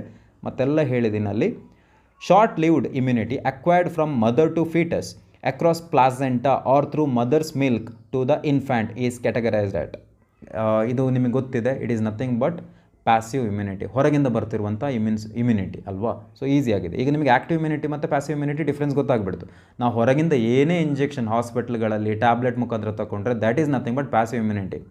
ಆದರೆ ನಮ್ಮ ದೇಹಕ್ಕೆ ಆಟೋಮೆಟಿಕ್ಕಾಗಿ ಇಮ್ಯುನಿಟಿ ಬರ್ತಾ ಹೋಗ್ತಾ ಇದ್ದರೆ, ನಾವು ಹೊರಗಿಂದ ಯಾವುದಕ್ಕೂ ಡಿಪೆಂಡ್ ಆಗೋದಿದ್ದರೆ that is called as active immunity. Passive ಬೇರೆ, ಆ್ಯಕ್ಟಿವ್ ಬೇರೆ. ಆಪ್ಷನ್ ಬಿ ಕರೆಕ್ಟ್ ಇದೆ. Next, elderly people are advise to get influenza vaccinations every year. Influenza fever ಕೇಳಿರ್ತೀವಿ, ಸ್ವಲ್ಪ ಡೇಂಜರಸ್ ಅದು. Different type of flu vaccine has to be made. This is because, ಯಾಕೆ ನಾವು ಪ್ರತಿ ವರ್ಷ ಎಲ್ಡರ್ಲಿ ಪೀಪಲ್ಗೆ ನೀವು ವ್ಯಾಕ್ಸಿನ್ ತಗೊಳ್ಳಿ ಅಂತ ಹೇಳಬೇಕು ಅಂತ ಹೇಳಿದ್ರೆ ಅಲ್ಲಿ ಸಮಸ್ಯೆ ಏನಿದೆ, ಈ ವೈರಸ್ ಏನಿದೆ ಅದರಲ್ಲಿರುವ ಜೆನೆಟಿಕ್ ಮಟೀರಿಯಲ್ ಕಂಟಿನ್ಯೂಸ್ ಆಗಿ ಮ್ಯೂಟೇಷನ್ಗೆ ಒಳಗಾಗ್ತಾ ತನ್ನ ಎಂಟೈರ್ ಸ್ಟ್ರಕ್ಚರ್ಗಳನ್ನು ಚೇಂಜ್ ಮಾಡ್ತಾ ಹೋಗ್ತದೆ. ಇದೇ ಪ್ರಾಬ್ಲಮ್. ನಾವೀಗ ಕೋವಿಡ್ ವ್ಯಾಕ್ಸಿನ್ ತೊಗೊಂಡಿದ್ದೀವಿ, but still we are not sure that ಅದು ರಿಯಲ್ ಆಗಿ ಕೋವಿಡ್ಗೆ ಎಫೆಕ್ಟಿವ್ ಅಲ್ವಾ ಅಂತ. ಯಾಕಂದರೆ ಇಷ್ಟೊತ್ತಿಗಾಗಲೇ ಅದು ತನ್ನ ಒಂದು ಮ್ಯೂಟೇಷನ್ಗೊಳಗಾಗಿ ತನ್ನ ಎಂಟೈರ್ ಜೀನ್ ಸೀಕ್ವೆನ್ಸನ್ನು ಚೇಂಜ್ ಮಾಡಿರಬಹುದು. ನಮಗಿನ್ನೂ ಹೊಸ ವ್ಯಾಕ್ಸಿನ್ಗಳನ್ನು ತಗೊಳ್ಬೇಕಾಗ್ತದೆ ಪ್ರತಿ ವರ್ಷ. ಅದನ್ನು ಹೇಳ್ತಾ ಇರೋದು. ಆಪ್ಷನ್ ಡಿ ಏನಿದೆ ಅದು ಕರೆಕ್ಟ್ ಇದೆ. Flu viruses change their genetic constituent so rapidly that vaccine against them rapidly become absolute ಅಂತ ಹೇಳಿ. ಓಕೆ, ಆಪ್ಷನ್ ಡಿ ಕರೆಕ್ಟ್ ಇದೆ. ಕಾನ್ಸ್ಟಿಟ್ಯೂಯೇಟ್ಸ್ ಅದು ತಪ್ಪಿದೆ spelling. Okay, next the function of IgE mediate in allergic response ಅಲ್ವಾ, ನಮಗೆ ಗೊತ್ತಿದೆ. Allergy ಟೈಮ್ನಲ್ಲಿ ನಮಗೆ 2 ಕೆಮಿಕಲ್ಸ್ಗಳು ನಮ್ಮ ದೇಹದಲ್ಲಿ ಉತ್ಪತ್ತಿ ಆಗ್ತದೆ. ಯಾವುದೆಲ್ಲ ಹೇಳ್ಬೋದಾ? ಹಿಸ್ಟಮೈನ್ ಮತ್ತು ಸೆರೋಟೋನಿನ್. ಬರೆದಿಟ್ಕೊಳ್ಳಿ, ವೆರಿ ಇಂಪಾರ್ಟೆಂಟ್. ಜೊತೆಗೆ ಅಲರ್ಜಿ ಟೈಮ್ನಲ್ಲಿ ಉತ್ಪತ್ತಿ ಆಗುವಂಥ ಒಂದು ಆ್ಯಂಟಿಬಾಡಿ IgE, ಅದನ್ನು ನೆನಪಿಟ್ಕೊಳ್ಳಿ. Histamines and serotonin secretion increase rapidly during allergy. Option C ಏನಿದೆ ಅದು ಕರೆಕ್ಟ್ ಇದೆ. Which of the following group is an autoimmune disease? ಕರೆಕ್ಟಾಗಿ ನೋಡಿ. ಅಲರ್ಜಿ ನಿಮೋನಿಯಾ ಅಲ್ಲ, ಟೆಟಾನಿ ಫೈಲಾರಿಸಿಸ್ ಅಲ್ಲ, ಹೊರಗಿಂದ ಬರುವಂಥದ್ದು. ಓಕೆ, ಮಲೇರಿಯಾ ಆ್ಯಂಡ್ ಅಮೀಬಿಯಾಸಿಸ್ ಇದು ಕೂಡ ಪ್ಯಾಥೋಜನಿಂದ ಬರುವಂಥದ್ದು. Myotonic dystrophy and rheumatoid arthritis ಇವಾಗಷ್ಟು ಹೇಳಿದ್ದೆ. ಆಪ್ಷನ್ ಡಿ ಕರೆಕ್ಟ್ ಆದಂಥ ಉತ್ತರ. Primary lymphoid organs where origin and differentiation of B and T cells takes place. So ಅವಾಗೊಂದು ನಾನು ಸ್ಟೋರಿ ಹೇಳಿದೆಲ್ಲ ಬೋನ್ ಮ್ಯಾರೋದು, ಅದೇ ಬೋನ್ ಮ್ಯಾರೋ ಹಾಗೂ ಥೈಮಸ್. ಬೋನ್ ಮ್ಯಾರೋದಲ್ಲಿ ಬಿ ಸೆಲ್ಸ್ ಹಾಗೂ ಟಿ ಸೆಲ್ಸ್ ಉತ್ಪತ್ತಿ ಆಗ್ತದೆ. ಆದರೆ ಈ ಬಿ ಸೆಲ್ಸ್ ಏನಿದೆ ಅದು ಬೋನ್ ಮ್ಯಾರೋದಲ್ಲಿ ಡಿಫ್ರೆನ್ಷಿಯೇಷನ್ಗೊಳಗಾಗಿ ಮೆಚುರೇಷನ್ಗೊಳಗಾಗ್ತದೆ. ಆದರೆ ಟಿ ಸೆಲ್ಸ್ ಏನಿದೆ ಬೋನ್ ಮ್ಯಾರೋದಲ್ಲಿ ಉತ್ಪತ್ತಿ ಆದರೂ ಕೂಡ ಥೈಮಸ್ಸಿಗೆ ಹೋಗಿ ಥೈಮಸ್ಸಲ್ಲಿ ಅದು ಮೆಚುರೇಷನ್ ತೋರಿಸಬೇಕು. Hence the name T lymphocytes. Option C correct ಆದಂಥ ಉತ್ತರ. ಇಲ್ಲಿ ನೋಡಿ, ಮಾಲ್ಟ್ ಅಂತ ಕೊಟ್ಟಿದ್ದಾರೆ. ಮಾಲ್ಟ್ ಅಂತ ಹೇಳಿದ್ರೆ which is the largest lymphoid organ in our body. Mucosa ಅಥವಾ ಮ್ಯೂಕೋಸಲ್ ಅಸೋಸಿಯೇಟೆಡ್ ಲಿಂಫಾಯ್ಡ್ ಟಿಶ್ಯೂ ಅಂತ ಕರಿತೀವಿ. 50% ಆಫ್ ದಿ ಲಿಂಫಾಯ್ಡ್ ಆರ್ಗನ್ಸನ್ನು ಅದೇ ಆಕ್ಯುಪೈ ಮಾಡ್ಕೊಂಡ್ಬಿಟ್ಟಿದೆ. ಬರೆದಿಟ್ಕೊಳ್ಳಿ, very important, largest. Okay, so ಅದಕ್ಕೆ ನಾವು ಸೆಕೆಂಡ್ರಿ ಲಿಂಫಾಯ್ಡ್ ಆರ್ಗನ್ಸ್ ಅಂತಲೂ ಕರಿತೀವಿ. ಈಗ lymph nodes, tonsils, Peyer's patches ಮತ್ತು ಸ್ಪ್ಲೀನ್ಸ್ ಏನಿದೆ ಅದು ಕೂಡ secondary lymphoid organs. Bone marrow ಮತ್ತು ಥೈಮಸ್ ಏನಿದೆ ಅದು ಪ್ರೈಮರಿ ಲಿಂಫಾಯ್ಡ್ ಆರ್ಗನ್, ಅದೊಂಥರ ಬಾಸ್ ಇದ್ದಂಗೆ. ಬಾಕಿ ಉಳಿದೋದೇನಿದೆ ಯಾವುದು ಲಿಂಫ್ ನೋಡ್ಸ್ ಮತ್ತು ಟಾನ್ಸಿಲ್ಸು, ಪೇರ್ ಪ್ಯಾಚಸ್ ಮತ್ತು ಸ್ಪ್ಲೀನ್ ಇವುಗಳೆಲ್ಲ ಆ್ಯಕ್ಚುಲಿ ಸೆಕೆಂಡ್ರಿ ಲಿಂಫಾಯ್ಡ್ ಆರ್ಗನ್ಸು. ಇದರ ಕೆಲಸ ಏನು ಅಂತ ಹೇಳಿದ್ರೆ ಈ ಟಿ ಲಿಂಫೋಸೈಟ್ಸ್ಗಳನ್ನು ಆ್ಯಕ್ಟಿವೇಟ್ಗೊಳಿಸೋದು ಅಷ್ಟೇ. ಅಲ್ಲಿ ಪ್ಯಾಥೋಜನ್ ಇರುತ್ತೆ. ಸೊ ಪ್ಯಾಥೋಜನನ್ನು ಹಿಡ್ಕೊಳ್ತದೆ, ಟಿ ಲಿಂಫೋಸೈಟ್ಸನ್ನು ಕರ್ಕೊಂಬರ್ತದೆ. ಟಿ ಲಿಂಫೋಸೈಟ್ಸ್ ಪ್ಯಾಥೋಜನ್ಗೆ ಬೈಂಡ್ ಆಗಿ ಅದನ್ನು ಡಿಸ್ಟ್ರಾಯ್ ಮಾಡ್ತದೆ. ಆಕ್ಟಿವೇಷನ್, ಒಂಥರ ಬ್ಯಾಟಲ್ ಫೀಲ್ಡ್ ಇದು secondary lymphoid organs. Okay, which of the following gland is large at the time of birth but in adults it reduces to a very small size? Thymus ಅಲ್ವಾ, thymus ಹೇಳಿದ್ದೆ.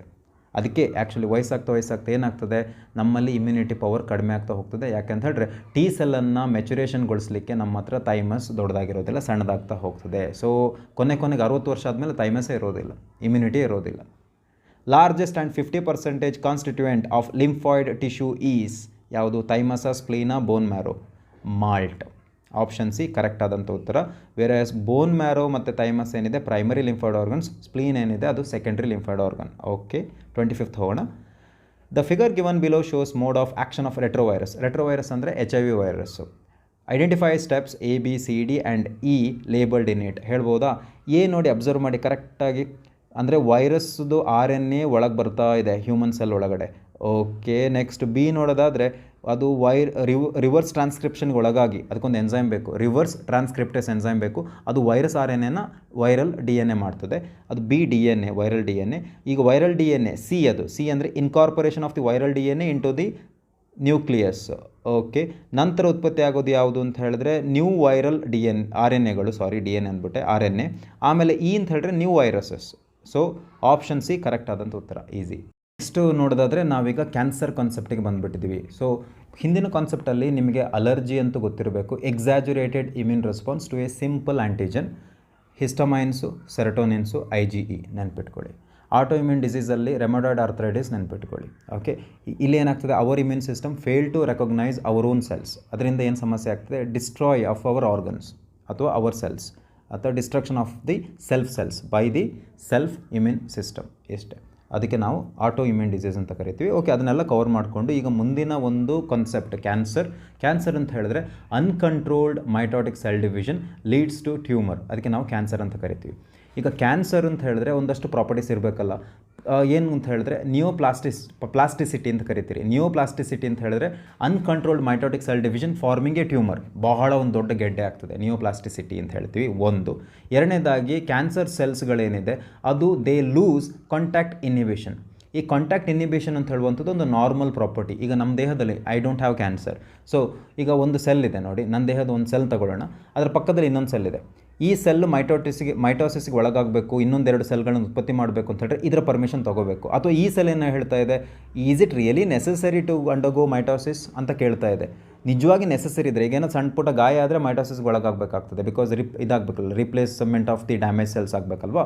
So ಅದಕ್ಕೋಸ್ಕರ so ಈ ಒಂದು cell ಏನು ಮಾಡ್ತದೆ, ಇದನ್ನು touch ಮಾಡ್ಕೊಂಡಿರೋದ್ರಿಂದ ಇದು contact ಮುಖಾಂತರ ಇನ್ನೊಂದು ಸೆಲ್ಲನ್ನು ಕಂಟ್ರೋಲ್ ಮಾಡ್ತಾ ಇರ್ತದೆ. ಸುಮ್ಮನೆ ಸೆಲ್ ಡಿವಿಷನ್ಗೆ ಒಳಗಾಕಿ ಬಿಡಲ್ಲ. ಸುಮ್ಮನೆ ಆದರೆ ಅದು ಟ್ಯೂಮರ್ಗೆ ಕಾಸ್ ಆಗ್ತದೆ. ಅಲ್ಲೊಂದು ರೀಸನ್ ಇದ್ದರೆ ಮಾತ್ರ ಸೆಲ್ ಡಿವಿಷನ್ ಆಗಬೇಕು, ಸುಮ್ಮನೆ ಆಗುವಂಗಿಲ್ಲ. ಇದಕ್ಕೆ ನಾವು contact inhibition, which is A normal property, ಅದು ಇರಲೇಬೇಕು ಪ್ರತಿಯೊಬ್ಬ ನಾರ್ಮಲ್ ಜೀವಿಯಲ್ಲಿ. ಕ್ಯಾನ್ಸರ್ ಬಂದಾಗ ಆ ಸೆಲ್ಗೆ ಆ ಕಾಂಟ್ಯಾಕ್ಟ್ ಇನ್ಹಿಬಿಷನ್ ಇರೋದಿಲ್ಲ. ಸೊ ಅನ್ಕಂಟ್ರೋಲ್ಡ್ ಆಗಿ ಎರಡೂ ಸೆಲ್ಗಳು ಬೇಕಾಬಿಟ್ಟು ಡಿವಿಷನ್ಗೊಳಗಾಗ್ತದೆ, ಒಂದು ಟ್ಯೂಮರ್ ಆಗ್ತದೆ. ಇದಕ್ಕೆ ನಾವು ಲಾಸ್ ಆಫ್ ಕಾಂಟ್ಯಾಕ್ಟ್ ಇನ್ಹಿಬಿಷನ್ ಅಂತ ಕರಿತೀವಿ. ನಂತರ ಬರೋದು ಮೆಟಾಸ್ಟಾಸಿಸ್. ಕ್ಯಾನ್ಸರ್ದು ಇನ್ನೊಂದು ಭಯಂಕರ ಗುಣ ಅದು. ಅಂದರೆ ಯಾವುದಾದ್ರೂ ಒಂದು ಟ್ಯೂಮರ್ ಇದ್ದರೆ, ಒಂದು ಪರ್ಟಿಕ್ಯುಲರ್ ಟ್ಯೂಮರ್ ಇದ್ದರೆ ಅದರಿಂದ ಒಂದು ಸೆಲ್ ಎಸ್ಕೇಪ್ ಆಗಿ ಬ್ಲಡ್ಗೆ ಎಂಟ್ರ್ ಆಗಿ ಎಲ್ಲೆಲ್ಲ ಹೋಗ್ತದೆ ನೋಡಿ, ಅಲ್ಲೆಲ್ಲ ಅದು ಕ್ಯಾನ್ಸರನ್ನು ಉತ್ಪತ್ತಿ ಮಾಡ್ತದೆ. ಅಂದರೆ it will lodge the cancer tumour. ಅರ್ಥ ಆಯಿತಾ? It's highly dangerous. ಮೆಟಾಸ್ಟಾಸಿಸ್ ಅದು ಕೊನೆಯ ಹಂತದಲ್ಲಿ ಬರೋದು. ಓಕೆ, ಮತ್ತು ಕ್ಯಾನ್ಸರ್ನಲ್ಲಿ 2 ಥರವಾದಂಥ ಟೈಪ್ಸ್ಗಳನ್ನು ನೋಡ್ತೀರಿ. ಒಂದು ಟೈಪಿಗೆ ನೀವೇನು ಕರಿತೀರಿ, ಬೆನೈನ್ ಟ್ಯೂಮರ್ ಅಂತ ಕರಿತೀರಿ. ಇನ್ನೊಂದು ಮ್ಯಾಲಿಗ್ನೆಂಟ್ ಟ್ಯೂಮರ್. ಬೆನೈನ್ ಟ್ಯೂಮರ್ ಅಂತ ಹೇಳಿದ್ರೆ ಒಂದು tumour, but it's not cancer. It is confined to a particular region, ಒಂದೇ ಜಾಗದಲ್ಲಿ ಇರುತ್ತೆ. It will not spread, pain ಇರೋದಿಲ್ಲ. ಆದರೆ ಮ್ಯಾಲಿಗ್ನೆಂಟ್ ಟ್ಯೂಮರ್ ಏನಿದೆ, it is not confined to the region, because it may show metastasis. So malignant cancer ಯಾವತ್ತೂ ಮೆಟಾಸ್ಟಾಸಿಸನ್ನು ತೋರಿಸ್ತದೆ. Highly dangerous condition, painful condition, ಅದು ಡೆತ್ ಕೂಡ ಆಗಬಹುದು. ಸೊ ಇಲ್ಲಿ ನೋಡೋದಾದರೆ, ಈಗ ನೋಡಿ, cancer is generally cause due to the activation of cancer ಯಾಕೆ ಆಗ್ತದೆ? ಮ್ಯೂಟೇಷನಿಂದ ಆಗ್ತದೆ. ಮ್ಯೂಟೇಷನ್ ಅಂದ್ರೇನು? Change in the base pairs in the DNA, ಕರೆಕ್ಟಾ? ಈ ಮ್ಯೂಟೇಷನ್ ಆಗಲಿಕ್ಕೆ ನಮಗೆ ಕಾರ್ಸಿನೋಜನ್ಸ್ಗಳು ಬೇಕು. ಕಾರ್ಸಿನೋಜನ್ನಲ್ಲಿ ನೀವು 3 ಭಾಗಗಳನ್ನ ಮಾಡ್ಕೋತೀರಿ. ಫಿಸಿಕ್ಸು, ಕೆಮಿಸ್ಟ್ರಿ, ಬಯಾಲಜಿ ಹಂಗಲ್ಲ. ಫಿಸಿಯೋಲಾಜಿಕಲ್ ಮತ್ತು ಕೆಮಿಕಲ್, ಬಯಾಲಜಿಕಲ್ ಕಾರ್ಸಿನೋಜನ್ಸ್, PCB ನೆನ್ಪಿಟ್ಕೊಳ್ಳಿ. ಸೊ ಈ PCBಯಿಂದ ಕಾರ್ಸಿನೋಜನ್ಸ್ ಇರೋದ್ರಿಂದ ಸಮಸ್ಯೆಗಳು ಉತ್ಪತ್ತಿ ಆಗ್ತದೆ. ಫಿಸಿಕಲ್, ಈಗ ನಾವೀಗ ಕಾರ್ಸಿನೋಜನ್ ತಗೊಂಡ್ರೆ, ಫಾರ್ ಎಕ್ಸಾಂಪಲ್ ಈಗ ನೀವು ಅಯೋನೈಸಿಂಗ್ ರೇಡಿಯೇಷನ್ಸು, ಎಕ್ಸ್ರೇಸು ಹಾಗೂ ಗಾಮಾ ರೇಸ್ ತಗೊಂಡ್ರೆ, ಅಥವಾ ನಾನ್ ಅಯೋನೈಸಿಂಗ್ ರೇಡಿಯೇಷನ್ಸ್ ಆಗಿ ಇರುವಂಥ ಅಲ್ಟ್ರಾವೈಲೆಟ್ ರೇಡಿಯೇಷನ್ಗಳು ಮ್ಯೂಟೇಷನ್ಸನ್ನು ಕಾಸ್ ಮಾಡ್ತದೆ ಒಂದು. ಅದೇ ಥರ ಈಗ ಅಜೋಡೈಸ್ ಇರಬಹುದು, ಅಥವಾ ನಿಕೋಟಿನ್ಗಳು ಈ ಸಿಗರೇಟಲ್ಲಿ ಇರುತ್ತಲ್ವ, ಅದು ಕೆಮಿಕಲ್ ಕಾರ್ಸಿನೋಜನ್ಸ್, ಅದು ಕೂಡ ಮ್ಯೂಟೇಷನನ್ನು ಕಾಸ್ ಮಾಡಬಹುದು. ಈಗ ಬಯಾಲಜಿಕಲ್ ಕಾರ್ಸಿನೋಜನ್ಸ್ ಅಂದರೆ 2 ಥರ ಬರುತ್ತೆ. ಒಂದು ಸೆಲ್ಯುಲಾರ್ ಆಂಕೋಜಿನ್ಸ್, ಇನ್ನೊಂದು ವೈರಲ್ ಆಂಕೋಜಿನ್ಸ್. ಆಂಕೋಜಿನ್ಸ್ ಅಂತ ಹೇಳಿದ್ರೆ ಕ್ಯಾನ್ಸರ್ ಕಾಸಿಂಗ್ ಜೀನ್ಸ್, ಆಂಕೋಜಿನ್ಸ್ ಅಂತ ಕರೆಯೋದು. ನಾರ್ಮಲಿ ಪ್ರತಿಯೊಬ್ಬ ಮನುಷ್ಯನಲ್ಲಿ ಆಂಕೋಜಿನ್ಸ್ ಇರುತ್ತೆ, ಅಂದರೆ any time it could turn in to cancer. ಆದರೆ ಅಲ್ಲಿ ರೆಗ್ಯುಲೇಷನ್ ಇರೋದ್ರಿಂದ ಆಂಕೋಜಿನ್ಸ್ಗಳು ಆ್ಯಕ್ಟಿವೇಟ್ಗೊಳ್ಳೋದಿಲ್ಲ. ಈಗ ಫಾರ್ ಎಕ್ಸಾಂಪಲ್ ಕಾರ್ಸಿನೋಜನ್ಸ್ ಬಂದ್ಬಿಟ್ಟು ಆಂಕೋಜಿನ್ಸ್ಗೆ ಬೈಂಡಾಗಿ ಅಲ್ಲೇನಾದರೂ ಮ್ಯೂಟೇಷನ್ ಮಾಡಿಬಿಟ್ರೆ ಆಟೋಮೆಟಿಕ್ ಆಗಿ ಈ ಒಂದು ಪ್ರೋಟೋ ಆಂಕೋಜಿನ್ಸ್ ಇರುತ್ತೆ. ಯಾವತ್ತೂ ಆಂಕೋಜಿನ್ಸ್ ಆ್ಯಕ್ಟಿವೇಟಲ್ಲಿ ಇರೋದಿಲ್ಲ, ಅದು ಇನ್ಯಾಕ್ಟಿವ್ ಫಾರ್ಮಲ್ಲಿ ಇರುತ್ತೆ. ಇನ್ಯಾಕ್ಟಿವ್ ಫಾರ್ಮಿಗೆ ನಾವು ಪ್ರೋಟೋ ಆಂಕೋಜಿನ್ಸ್ ಅಂತ ಕರಿತೀವಿ. ಈ ಪ್ರೋಟೋ ಆಂಕೋಜಿನ್ಸ್ ಆ್ಯಕ್ಟಿವೇಟ್ಗೊಂಡು ಆಂಕೋಜಿನ್ಸ್ ಆದಮೇಲೆ ಅದು ಟ್ಯೂಮರನ್ನು ಕಾಸ್ ಮಾಡ್ತದೆ. ಅಂದರೆ ಕಾಂಟ್ಯಾಕ್ಟ್ ಇನ್ಹಿಬಿಷನನ್ನು ಅದು ಕಳ್ಕೊಂಡು ಬೇಕಾಬಿಟ್ಟು ಸೆಲ್ಗಳನ್ನು ಉತ್ಪತ್ತಿ ಮಾಡ್ತಾ ಹೋಗ್ತದೆ. Uncontrolled mitotic cell division. ಅರ್ಥ ಆಯ್ತಾ? So proto oncogenes will get activated into oncogenes, active oncogenes. ಇಷ್ಟೇ. ಅವಾಗ ಏನಾಗ್ತದೆ, ಟ್ಯೂಮರನ್ನು ಸಪ್ರೆಸ್ ಮಾಡುವಂಥ ಕೆಲವು ಜೀನ್ಸ್ಗಳು ಕೂಡ ಫೇಲ್ ಆಗಿರ್ತದೆ. ಅಂದರೆ ಟ್ಯೂಮರ್ ಆಗಬಾರ್ದು ಅಂತ ನೋಡ್ಕೊಳ್ಳುವಂಥ ಡಾಕ್ಟರ್ಸ್ಗಳಿರ್ತಾರಲ್ಲ, ಒಳಗಡೆ ಜೀನ್ಸ್ಗಳಿರುತ್ತೆ, ಅದು ಕೂಡ ಫೇಲ್ ಆಗಿರುತ್ತೆ. ಆ್ಯಕ್ಚುಲಿ ಅದನ್ನು ಚೆಕ್ ಮಾಡೋಕ್ಕಾಗೋದಿಲ್ಲ. ಸೊ ಈಗ ವೈರಲ್ ಆಂಕೋಜಿನ್ಸ್ ತಗೊಂಡ್ರೆ, ಯಾವುದೋ ಒಂದು ವೈರಸ್ ನಮ್ಮ ದೇಹಕ್ಕೆ ಬಂದುಬಿಟ್ಟು ಮ್ಯೂಟೇಷನ್ ಮಾಡಿದರೆ ಆಂಕೋಜಿನ್ಸನ್ನು, ಪ್ರೋಟೋ ಆಂಕೋಜಿನ್ಸನ್ನು ಆಂಕೋಜಿನ್ಸ್ ಆಗಿ ಕನ್ವರ್ಟ್ ಮಾಡಿದರೆ ಅದಕ್ಕೆ ನಾವು ವೈರಲ್ ಆಂಕೋಜಿನ್ಸ್ ಅಂತ ಕರಿತೀವಿ. So cellular oncogenes, viral oncogenes, biological carcinogens. ಇಷ್ಟೇ. ಸೊ ಇಲ್ಲಿ ನೋಡಿ, cancer is generally cause due to activation of dash, activation of proto-oncogene to oncogene and inactivation of tumor suppressor gene. Option D correct ಆದಂಥ ಉತ್ತರ. Okay, next, lack of contact inhibition is seen in. ಈಗ ಹೇಳ್ಬೋದಾ? Tumour cells ಅಥವಾ ನಿಯೋಪ್ಲಾಸ್ಟಿಕ್ cells. Next, most feared property of malignant tumours. Benign tumour ಇಲ್ಲ, metastasis. ಯಾಕಂದರೆ cancer spread ಆದರೆ ಅದು highly dangerous, ಮತ್ತು ಏನು ಮಾಡೋಕ್ಕಾಗೋದಿಲ್ಲ, ಎಲ್ಲ ಆರ್ಗನ್ಸ್ಗಳಿಗೆ ಕ್ಯಾನ್ಸರ್ ಬಂದುಬಿಡ್ತದೆ, ಮತ್ತು ಡೆತ್ತೆ. ಕಾಂಟ್ಯಾಕ್ಟ್ ಇನ್ಹಿಬಿಷನ್, ನಿಯೋಪ್ಲಾಸ್ಟಿಸಿಟಿ ಇದಲ್ಲ. ಆಪ್ಷನ್ ಬಿ ಕರೆಕ್ಟ್ ಆದಂಥ ಉತ್ತರ. Next, metastasis is concerned with malignant tumour. Benign tumour ಜೊತೆ ಸಂಬಂಧ ಇಲ್ಲ ಅದಕ್ಕೆ. Next, set of cancer diagnostic and detection methods are. So ಕ್ಯಾನ್ಸರನ್ನು ಡಿಟೆಕ್ಟ್ ಮಾಡಲಿಕ್ಕೆ ನಮಗೆ ಬಯೋಪ್ಸಿ ಬೇಕು, ಹಿಸ್ಟೋಪ್ಯಾಥಲಾಜಿಕಲ್ ಸ್ಟಡೀಸ್ ಬೇಕು. ಅಂದರೆ ಸಣ್ಣ ಕ್ಯಾನ್ಸರ್ ಬಂದಂಥ ಟಿಶ್ಯೂನ ಹೊರಗೆ ತೆಗೆದುಬಿಟ್ಟು ಮೈಕ್ರೋಸ್ಕೋಪಲ್ಲಿ ನೋಡೋದು ಏನಾದರೂ ಅಬ್ನಾರ್ಮಲ್ ಸೆಲ್ ಡಿವಿಷನ್ ಇದೆಯಾ ಇಲ್ವಾ ಅಂತ, ಅಥವಾ MRIಯನ್ನು ಯೂಸ್ ಮಾಡ್ಕೊಳ್ಳೋದು, ಅಥವಾ CT ಸ್ಕ್ಯಾನಿಂಗ್ ಮಾಡೋದು. ಸೊ ಈ ಥರ ಮೆಥಡ್ಸ್ ಇದೆ. ಮತ್ತು ಇನ್ನೊಂದು ಯಾವುದಿದೆ, ರೇಡಿಯೋಗ್ರಫಿ, ಎಕ್ಸ್ರೇಸನ್ನು ಯೂಸ್ ಮಾಡಿಕೊಂಡು. ಹೀಗೆ ನೋಡೋದಾದರೆ ಕರೆಕ್ಟಾಗಿ ನೋಡಿದರೆ ಆಪ್ಷನ್ನೇ ಕರೆಕ್ಟ್ ಇದೆ ನೋಡಿ, radiography, MRI, CT scan, biopsy. Okay. Widely used cancer diagnostic tool which uses strong magnetic field and non ionising radiation, MRI.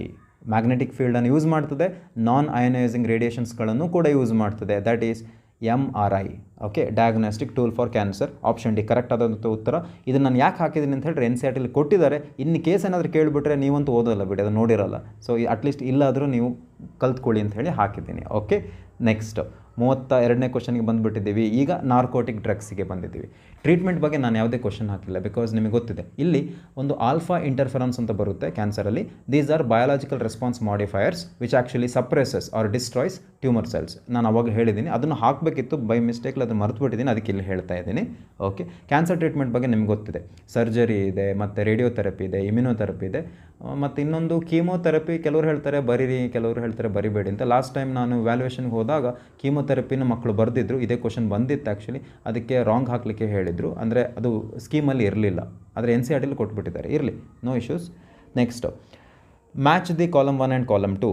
ಅಟ್ರೋಪಾ belladonna ಅಂತಿದೆ ನೋಡಿ. ಅಟ್ರೋಪಾ ಬೆಲ್ಲಡೋನಾ ಅಂತ ಹೇಳುವಂಥದ್ದು, ಅದ್ರ ಜೊತೆಗೆ ದತೂರ ಸೇರಿಸ್ಕೊಳ್ಳಿ, ಅದು ಹಲುಸಿನೋಜನ್ಸ್. ಅರ್ಥ ಆಯ್ತಾ? ಒಂದು ಅದರ ಎಫೆಕ್ಟ್ ಅದು. ಎರಿಥ್ರೋಸೈಲಮ್ ಕೋಕಾ ಅಂತಿದೆ ನೋಡಿ, ಅದು ಕೊಕೇನ್ ಅಲ್ವಾ? ಕೊಕೇನ್, ಎರಿಥ್ರೋಸೈಲಮ್ ಕೋಕಾ ಕೊಕೇನ್ ಕರೆಕ್ಟ್ ಆದಂತೆ, ಕರೆಕ್ಟ್ ಇದೆ, ಸರಿ. ಕ್ಯಾನಬಿಸ್ ಸಟೈವ, ಅಲ್ಲಿ ಕೋಕಾ ಇದೆ, ಕೊಕೇನ್, ಸೊ ಈಸಿ. ಕೆನಬಿಸ್ ಸಟೈವ ಅಂತಿದೆ. ಕೆನಬಿಸ್ ಸಟೈವ ಅಂತ ಹೇಳಿದ್ರೆ ಒಂದು ಗಾಂಜಾ, ಹಶಿಶು, ಚರಸ್, ಮರಿಜುವಾನ ಎಲ್ಲ ಬರುತ್ತಲ್ಲ, ಅದೇ. ಸೊ 6ಗೆ 1 ಆಗಬೇಕು. ಪಾಪಾವರ್ ಸೊಮ್ನಿಫರಮ್ ಅಂತ ಹೇಳಿದ್ರೆ ಓಪಿಯಾಯ್ಡ್ಸ್ ಬರುತ್ತೆ, ಅದರಲ್ಲಿ ಹೆರಾಯಿನ್ ಮತ್ತು ಮಾರ್ಫೈನ್ ಎಲ್ಲ ಬರುತ್ತಲ್ವಾ.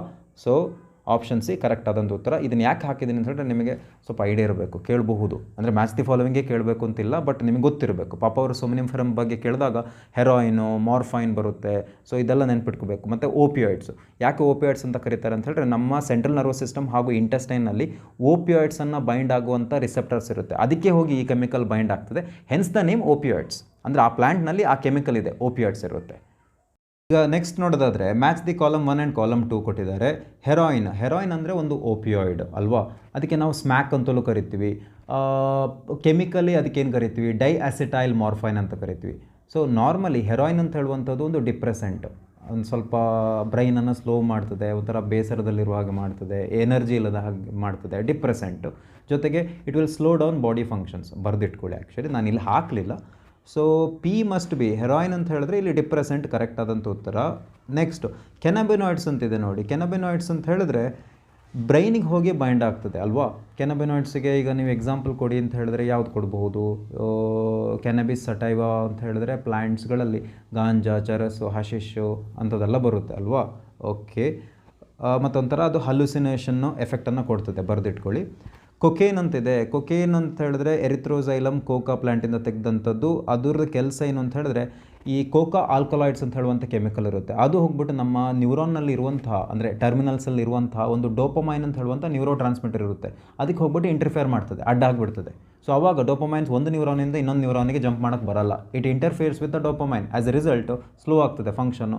ಆಟೋಮೆಟಿಕ್ಕಾಗಿ ನಿಮಗೆ ಏನಾಗ್ಬೋದು ಅಂತ ಹೇಳಿದ್ರೆ ಸಿಕ್ಕಾಬಟ್ಟೆ ಯುಫೋರಿಯಾ ಅಂತ ಹೇಳಿದ್ರೆ ಒಂದು ಆಕಾಶದಲ್ಲಿ ತೇಲುವ ಹಾಗೆ ಫೀಲಿಂಗು, ಮತ್ತು ಸಿಕ್ಕಾಬಟ್ಟೆ ಎನರ್ಜಿ ಬಂದ ಹಾಗೆ ಫೀಲಿಂಗ್ ಎಲ್ಲ ಬರಲಿಕ್ಕೆ ಸ್ಟಾರ್ಟ್ ಆಗ್ತದೆ.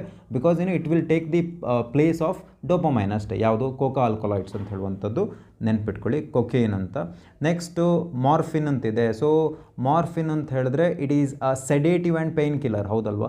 ಈಗ ಕೆಲವು ಸಲ ಪೇಷಂಟ್ಗಳಿಗೆ ಆಕ್ಸಿಡೆಂಟ್ ಆಗಿದ್ದರೆ ಅಂಥವ್ರಿಗೆ ಪೇಯ್ನ್ ಕಿಲ್ಲರ್ ಬೇಕಾಗ್ತದೆ. ಸೊ ಡೈರೆಕ್ಟಾಗಿ ಮಾರ್ಫೈನ್ ಕೊಟ್ಟರೆ ಆಯಿತು, it's a very good pain killer, ಮತ್ತು ನಿದ್ರೆ ಬರುವಾಗೆ ಮಾಡ್ತದೆ ಅಷ್ಟೇ, ಸೆಡೇಟಿವ್ ಅಂತ ಹೇಳಿ. ಆಪ್ಷನ್ ಸಿ ಕರೆಕ್ಟ್ ಆದಂಥ ಉತ್ತರ. ವೆರಿ ಇಂಪಾರ್ಟೆಂಟ್, ದಯವಿಟ್ಟು ಇದನ್ನು ಒಂದು ಸ್ವಲ್ಪ ನೋಟ್ಸ್ ಮಾಡಿ ಇಟ್ಕೋಬೇಕಾಗ್ತದೆ. ಒಂದು ಸೋರ್ಸ್ ಪ್ಲ್ಯಾಂಟನ್ನು ಕೇಳಬಹುದು ಅಥವಾ ಡಯಾಗ್ರಾಮ್ ಕೊಡ್ಬೋದು ಅದರದ್ದು. ಹಾಕಿದ್ದೀನಿ, ಎಲ್ಲ ಹಾಕಿದ್ದೀನಿ, ನೋಡೋಣ. ಮತ್ತು ಅಲ್ಲಿ 2 ಕೆಮಿಕಲ್ ನೇಮ್ಸನ್ನು ಕೊಟ್ಟುಬಿಟ್ಟಿದ್ದಾರೆ ಅಲ್ವಾ. ಸೊ ನೋಡೋಣ, ಅದೆಲ್ಲ ನಾನು ಹಾಕಿದ್ದೀನಿ ಇಲ್ಲಿ.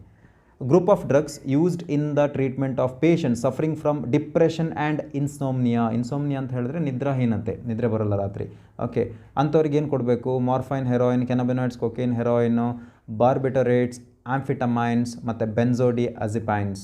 ಆಪ್ಷನ್ ಬಿ ಏನಿದೆ ಅದನ್ನು ಕೊಡಬೇಕು. ಅದಕ್ಕೆ ಹಾಕಿರೋದು. ಎಲ್ಲರೂ ನೀವು ಇದನ್ನು ಓದುವಾಗ ಬಿಟ್ಬಿಡ್ತೀರಾ ಅಂಥೇಳಿ ದಯವಿಟ್ಟು ಇದನ್ನು ನೋಟ್ ಮಾಡಿ ಇಟ್ಕೊಳ್ಳಿ, very important actually. Option B correct ಆದಂಥ ಉತ್ತರ. Narcotic drug effect normal functioning of cardiovascular system of the body. ಯಾವುದು? ಕೆನಬಿನಾಯ್ಡ್ಸ್. ಕಾರ್ಡಿಯೋವ್ಯಾಸ್ಕ್ಯುಲರ್ ಸಿಸ್ಟಮ್ ಸಿ ಇಂದ ಸ್ಟಾರ್ಟ್ ಆಗ್ತದೆ, ಕೆನಬಿನಾಯ್ಡ್ಸ್ ಕೂಡ ಸಿ ಇಂದ ಸ್ಟಾರ್ಟ್ ಆಗ್ತದೆ. ಹಾಗೆ ನೋಡಿದ್ರೆ ಈ ಥರ ನೀವು ನೆನ್ಪಿಟ್ಕೋಬೋದು. ಆಪ್ಷನ್ ಬಿ ಕರೆಕ್ಟ್ ಆದಂಥ ಉತ್ತರ. Okay, next drugs which increases energy cause a sense of euphoria and hallucinogenic property ಯಾವ್ದು ಹೇಳ್ಬೋದಾ? ಎರಿಥ್ರೋಸೈಲಮ್, ಕೋಕಾ ಆಲ್ಕಲಾಯ್ಡ್ಸ್ ಅಥವಾ ಕೊಕೇನ್. ಆಪ್ಷನ್ ಬಿ ಕರೆಕ್ಟ್ ಆದಂಥ ಉತ್ತರ. Use of anabolic steroids in female causes, ಇದೆಲ್ಲೋ ಒಂದು ಬೋರ್ಡ್ ಎಕ್ಸಾಮಲ್ಲಿ ಕೇಳಿದ್ರಲ್ಲ. ಈ ಅನಬಾಲಿಕ್ ಸ್ಟೀರಾಯ್ಡ್ಸನ್ನು ಫೀಮೇಲ್ಸ್ ತಗೊಂಡ್ರೆ, ಜಿಮ್ಗೆ ಹೋಗುವಾಗ ಅಂಥದಕ್ಕೆಲ್ಲ ತಗೊಂಡ್ರೆ ನಾರ್ಮಲಿ ಒಂದು ಈ ಮೇಲ್ ಥರ ಮಸಲ್ಸ್ಗಳು ಡೆವಲಪ್ ಆಗ್ತದೆ, ಇದಕ್ಕೆ ಮಸ್ಕಲೈಸೇಷನ್ ಅಂತ ಕರಿತೀವಿ. ಸೊ ಅದು ಆಗೋ ಚಾನ್ಸಸ್ ಜಾಸ್ತಿ. ಆಪ್ಷನ್ ಡಿ ಕರೆಕ್ಟ್ ಆದಂಥ ಉತ್ತರ. ಈಗ ನೀವು ಅಬ್ಸರ್ವ್ ಮಾಡಿದರೆ ಮೆನಸ್ಟ್ರಲ್ ಸೈಕಲ್ ಅಂತಿದೆ, but actually abnormal menstrual cycle ಕೂಡ ಕಾರಣ ಆಗ್ತದೆ, ಬಟ್ ಇಲ್ಲಿ ಅಬ್ನಾರ್ಮಲ್ ಅಂತ ಕೊಟ್ಟಿಲ್ಲ, ಜಸ್ಟ್ ಮೆನಸ್ಟ್ರಲ್ ಸೈಕಲ್ ಅಂತ ಕೊಟ್ಟಿದ್ದಾರೆ. ಪ್ರೀ ಮೆಚೂರ್ ಬಾಲ್ಡ್ನೆಸ್ ಇದು ಮೇಲ್ನಲ್ಲಿ ಆಗುವಂಥದ್ದು, ಫೀಮೇಲ್ನಲ್ಲಿ ಪ್ರೀ ಮೆಚೂರ್ ಬಾಲ್ಡ್ನೆಸ್ಸು ಯಾವುದೇ ರೀತಿಯಾದಂಥ ಸಮಸ್ಯೆ ಇಲ್ಲ ಅದರಲ್ಲಿ ಈ ಡ್ರಗ್ಸಿಂದ. ಕ್ಯಾನ್ಸರ್ ಆಫ್ ಪ್ರೋಸ್ಟೇಟ್ ಗ್ಲ್ಯಾಂಡ್ ಇರೋದು ಮೇಲ್ ಅಲ್ಲಿ ಅಲ್ವಾ. ಸೊ ಇದಕ್ಕೆ ನಾವು ಮೇಲ್ ಸೆಕ್ಸ್ ಆಕ್ಸೆಸರಿ ಗ್ಲ್ಯಾಂಡ್ ಅಂತ ಕರಿತೀವಿ. Seminal vesicle, prostate gland, bulbourethral gland ಇದೆಲ್ಲ ಮೇಲ್ನಲ್ಲಿರುವಂಥದ್ದು. ಆಪ್ಷನ್ ಡಿ ಕರೆಕ್ಟ್ ಆದಂಥ ಉತ್ತರ. ನೆಕ್ಸ್ಟ್ ನೋಡಿ, because of smoking which kind of changes occur in blood, ಏನಾಗ್ತದೆ ಬಾಡಿಯಲ್ಲಿ ಆಕ್ಸಿಜನ್ ಲೆವೆಲ್ ಕಡಿಮೆ ಆಗ್ತಾ ಬರ್ತದೆ, ಹಿಮೋಗ್ಲೋಬಿನ್ನು ಜಾಸ್ತಿ ಕಾರ್ಬನ್ ಮೊನಾಕ್ಸೈಡ್ಗೆ ಬೈಂಡ್ ಆಗ್ತಾ ಹೋಗ್ತದೆ, ಕಾರ್ಬನ್ ಮೊನಾಕ್ಸೈಡ್ ಕಾನ್ಸಂಟ್ರೇಷನ್ ಇನ್ಕ್ರೀಸ್ ಆಗ್ತದೆ. ಹಾಗೆ ನೋಡೋದಾದರೆ ಆಪ್ಷನ್ ಬಿ ಏನಿದೆ ಕರೆಕ್ಟ್ ಆದಂಥ ಉತ್ತರ. Okay, next emphysema is due to, emphysema ಅಂತ ಹೇಳುವಂಥದ್ದು ನಮ್ಮ ಲಂಗ್ಸು ಡ್ಯಾಮೇಜ್ ಆಗೋದು ಯಾಕೆ ಅಂತ ಹೇಳಿದ್ರೆ ಸ್ಮೋಕಿಂಗಿಂದ ಅಲ್ವಾ. ಈ ಒಂದು ಬ್ರಾಂಕಿಯೋಲ್ಸ್ ಏನಿದೆ ಅದೆಲ್ಲ ಡ್ಯಾಮೇಜ್ ಆಗ್ತಾ ಹೋಗ್ತದೆ ಬಿಕಾಸ್ ಆಫ್ ಕಂಟಿನ್ಯೂಸ್ ಸ್ಮೋಕಿಂಗ್. ಇದಕ್ಕೆ ನಾವು ಎಂಫಿಸೆಮ್ಮಾ ಅಂತ ಕರಿತೀವಿ. ಹಾಗೆ ನೋಡಿದರೆ ಆಪ್ಷನ್ ಬಿ ಕರೆಕ್ಟ್ ಆದಂಥ ಉತ್ತರ. ಓಕೆ, ನೆಕ್ಸ್ಟ್ ಈಗ ಒಂದು ಇಲ್ಲಿ ಕೆಮಿಕಲ್ ಸ್ಟ್ರಕ್ಚರ್ ಕೊಟ್ಟಿದ್ದೀನಿ, NCERT ಕೊಟ್ಟಿದ್ದಾರೆ, ಅದಕ್ಕೋಸ್ಕರ identify the given chemical structure. Morphine ಹೌದಾ? ಮಾರ್ಫೈನ್ ಈ ಥರ ಇರೋದಿಲ್ಲ, ಆ್ಯಕ್ಚುಲಿ ಸ್ವಲ್ಪ ಡಿಫ್ರೆಂಟ್ ಸ್ಟ್ರಕ್ಚರು. ಇದು ಕೆನಬಿನಾಯ್ಡ್ಸ್ ಇದು ಅಲ್ವಾ. ಸೊ ನಿಮಗೇನಾದರೂ ಕನ್ಫ್ಯೂಷನ್ ಇದ್ದರೆ OH 2 ಸಲ OH ಬಂದಿದ್ದರೆ ಅದಕ್ಕೆ ನೀವು ಕೆನಬಿನಾಯ್ಡ್ಸ್ ಅಂತ ನೆನ್ಪಿಟ್ಕೊಳ್ಳಿ. Okay, option C. ಸೊ ಗೊತ್ತಿರಬೇಕು ನಿಮಗೆ, ರೆಕಗ್ನೈಸ್ ಮಾಡಲಿಕ್ಕೆ ಕೇಳಿಬಿಟ್ರೆ. Identify the given chemical structure, ನಿಮಗೆ NCERT ಟೆಕ್ಸ್ಟ್ ಬುಕ್ಕಲ್ಲಿ ಎರಡು, ಒಂದು ಕೆನಬಿನಾಯ್ಡ್ಸ್ ಹಾಗೂ ಇನ್ನೊಂದು ಮಾರ್ಫೈನ್ದು ಮಾತ್ರ ಕೆಮಿಕಲ್ ಸ್ಟ್ರಕ್ಚರ್ ಕೊಟ್ಟಿರೋದು. ಕನ್ಫ್ಯೂಷನ್ ಆಗಬೇಡಿ. ಮಾರ್ಫೈನು ಫಸ್ಟಲ್ಲೇ ಬರೋದ್ರಿಂದ ಸ್ವಲ್ಪ ದೊಡ್ಡ ಸ್ಟ್ರಕ್ಚರು ಅಂತ ಏನೋ ತಿಳ್ಕೊಳ್ಳಿ, ಅಥವಾ ಎಷ್ಟು ರಿಂಗ್ ಇದೆ ಅದರಲ್ಲಿ 1 2 3 4 ಇದೆ. ಸೊ 4 ಒಂದು ಸಣ್ಣದೊಂದಿದೆ 5. ಸೊ ಈ ಥರ ನೀವು ನೆನ್ಪಿಟ್ಕೊಳ್ಳಿ. Okay, next which of the given plant is the source of cannabinoids. ಕೆನಬಿನಾಯ್ಡ್ಸ್ದು ಅಂತ ಹೇಳಿದ್ರೆ ಕೆನಬಿಸ್ ಸಟೈವ. ಕರೆಕ್ಟಾಗಿ ನೋಡಿ, ಫಸ್ಟ್ ಕೊಟ್ಟಿರುವಂತಹ ಒಂದು ಪ್ಲ್ಯಾಂಟ್ ಯಾವುದಿರಬಹುದು? Is it datura? Correct. Second cannabis sativa, correct. Third ನೋಡಿ, ಥರ್ಡ್ ಪಿಕ್ಚರ್ ಯಾವುದಿದೆ? ಪಾಪವರ್ ಸೊಮ್ನಿಫೆರಮ್ ಅಲ್ವಾ. ಈ ಪಾಪವರ್ ಸೊಮ್ನಿಫೆರಮಿಂದ ಓಪಿಯಾಯ್ಡ್ಸನ್ನು ಹೆಂಗೆ ಎಕ್ಸ್ಟ್ರಾಕ್ಟ್ ಮಾಡ್ತಾರೆ ಅಂತ ಹೇಳಿದ್ರೆ ಅದರದ್ದು ಲ್ಯಾಟೆಕ್ಸ್, ಫ್ರೂಟಲ್ಲಿರುವಂಥ ಫ್ಲವರ್ಲಿರುವಂಥ ಲ್ಯಾಟೆಕ್ಸನ್ನು ಹೊರಗೆ ತೆಗಿತಾರೆ ಅಷ್ಟೇ. ಓಕೆ ನೋಡಿ, ನೆಕ್ಸ್ಟ್ ಒಂದು ಕೆಮಿಕಲ್ ಸ್ಟ್ರಕ್ಚರ್ ಕೊಟ್ಟಿದ್ದಾರೆ, ಅದು ಯಾವುದು? ಮಾರ್ಫಿನ್ದು. ಹಾಗೆ ನೋಡಿದ್ರೆ I will go with option B. ಅಲ್ಲಿ ಇದು ಹಾಕ್ಲಿಕ್ಕೆ ಬರಲಿಲ್ಲ, ಯಾಕಂದರೆ ಪಿಕ್ಚರ್ನ ಇದು ಅರೇಂಜ್ ಮಾಡುವಾಗ ಕಷ್ಟ ಆಯ್ತು ನನಗೆ, ಹಾಗೆ ಹಾಕಿದ್ದೀನಿ, ನಿಮಗೆ ಗೊತ್ತಿರಲಿ ಅಂತ ಹೇಳಿ. ಈ ಪಿಕ್ಚರ್ಗಳು ನಿಮಗೆ ಗೊತ್ತಿರಬೇಕು. ಹಾಗೆ ನೋಡಿದ್ರೆ ನಾವು ಕಾನ್ಸೆಪ್ಟಲ್ಲಿ ಬರುವಂಥ ಎಲ್ಲ ಒಂದು ಕ್ವಶನ್ಸ್ಗಳನ್ನು, ಸಾಧ್ಯವಾದಷ್ಟು ಕ್ವಶನ್ಸ್ಗಳನ್ನು ನಾನಿಲ್ಲಿ ಎಕ್ಸ್ಟ್ರಾಕ್ಟ್ ಮಾಡಿ ಫಾರ್ಮ್ ಮಾಡಿ ಇಲ್ಲಿ ಡಿಸ್ಕಸ್ ಮಾಡಿದ್ದೀನಿ. ನಿಮಗೆ ಈ ವಿಡಿಯೋ ಸೆಷನಿಂದ ಹೆಲ್ಪ್ ಆಯಿತು ಅಂತ ಹೇಳಿದ್ರೆ ದಯವಿಟ್ಟು ಚಾನಲ್ಗೆ ಸಬ್ಸ್ಕ್ರೈಬ್ ಮಾಡಿ, ಸಪೋರ್ಟ್ ಮಾಡಿ. Thank you very much.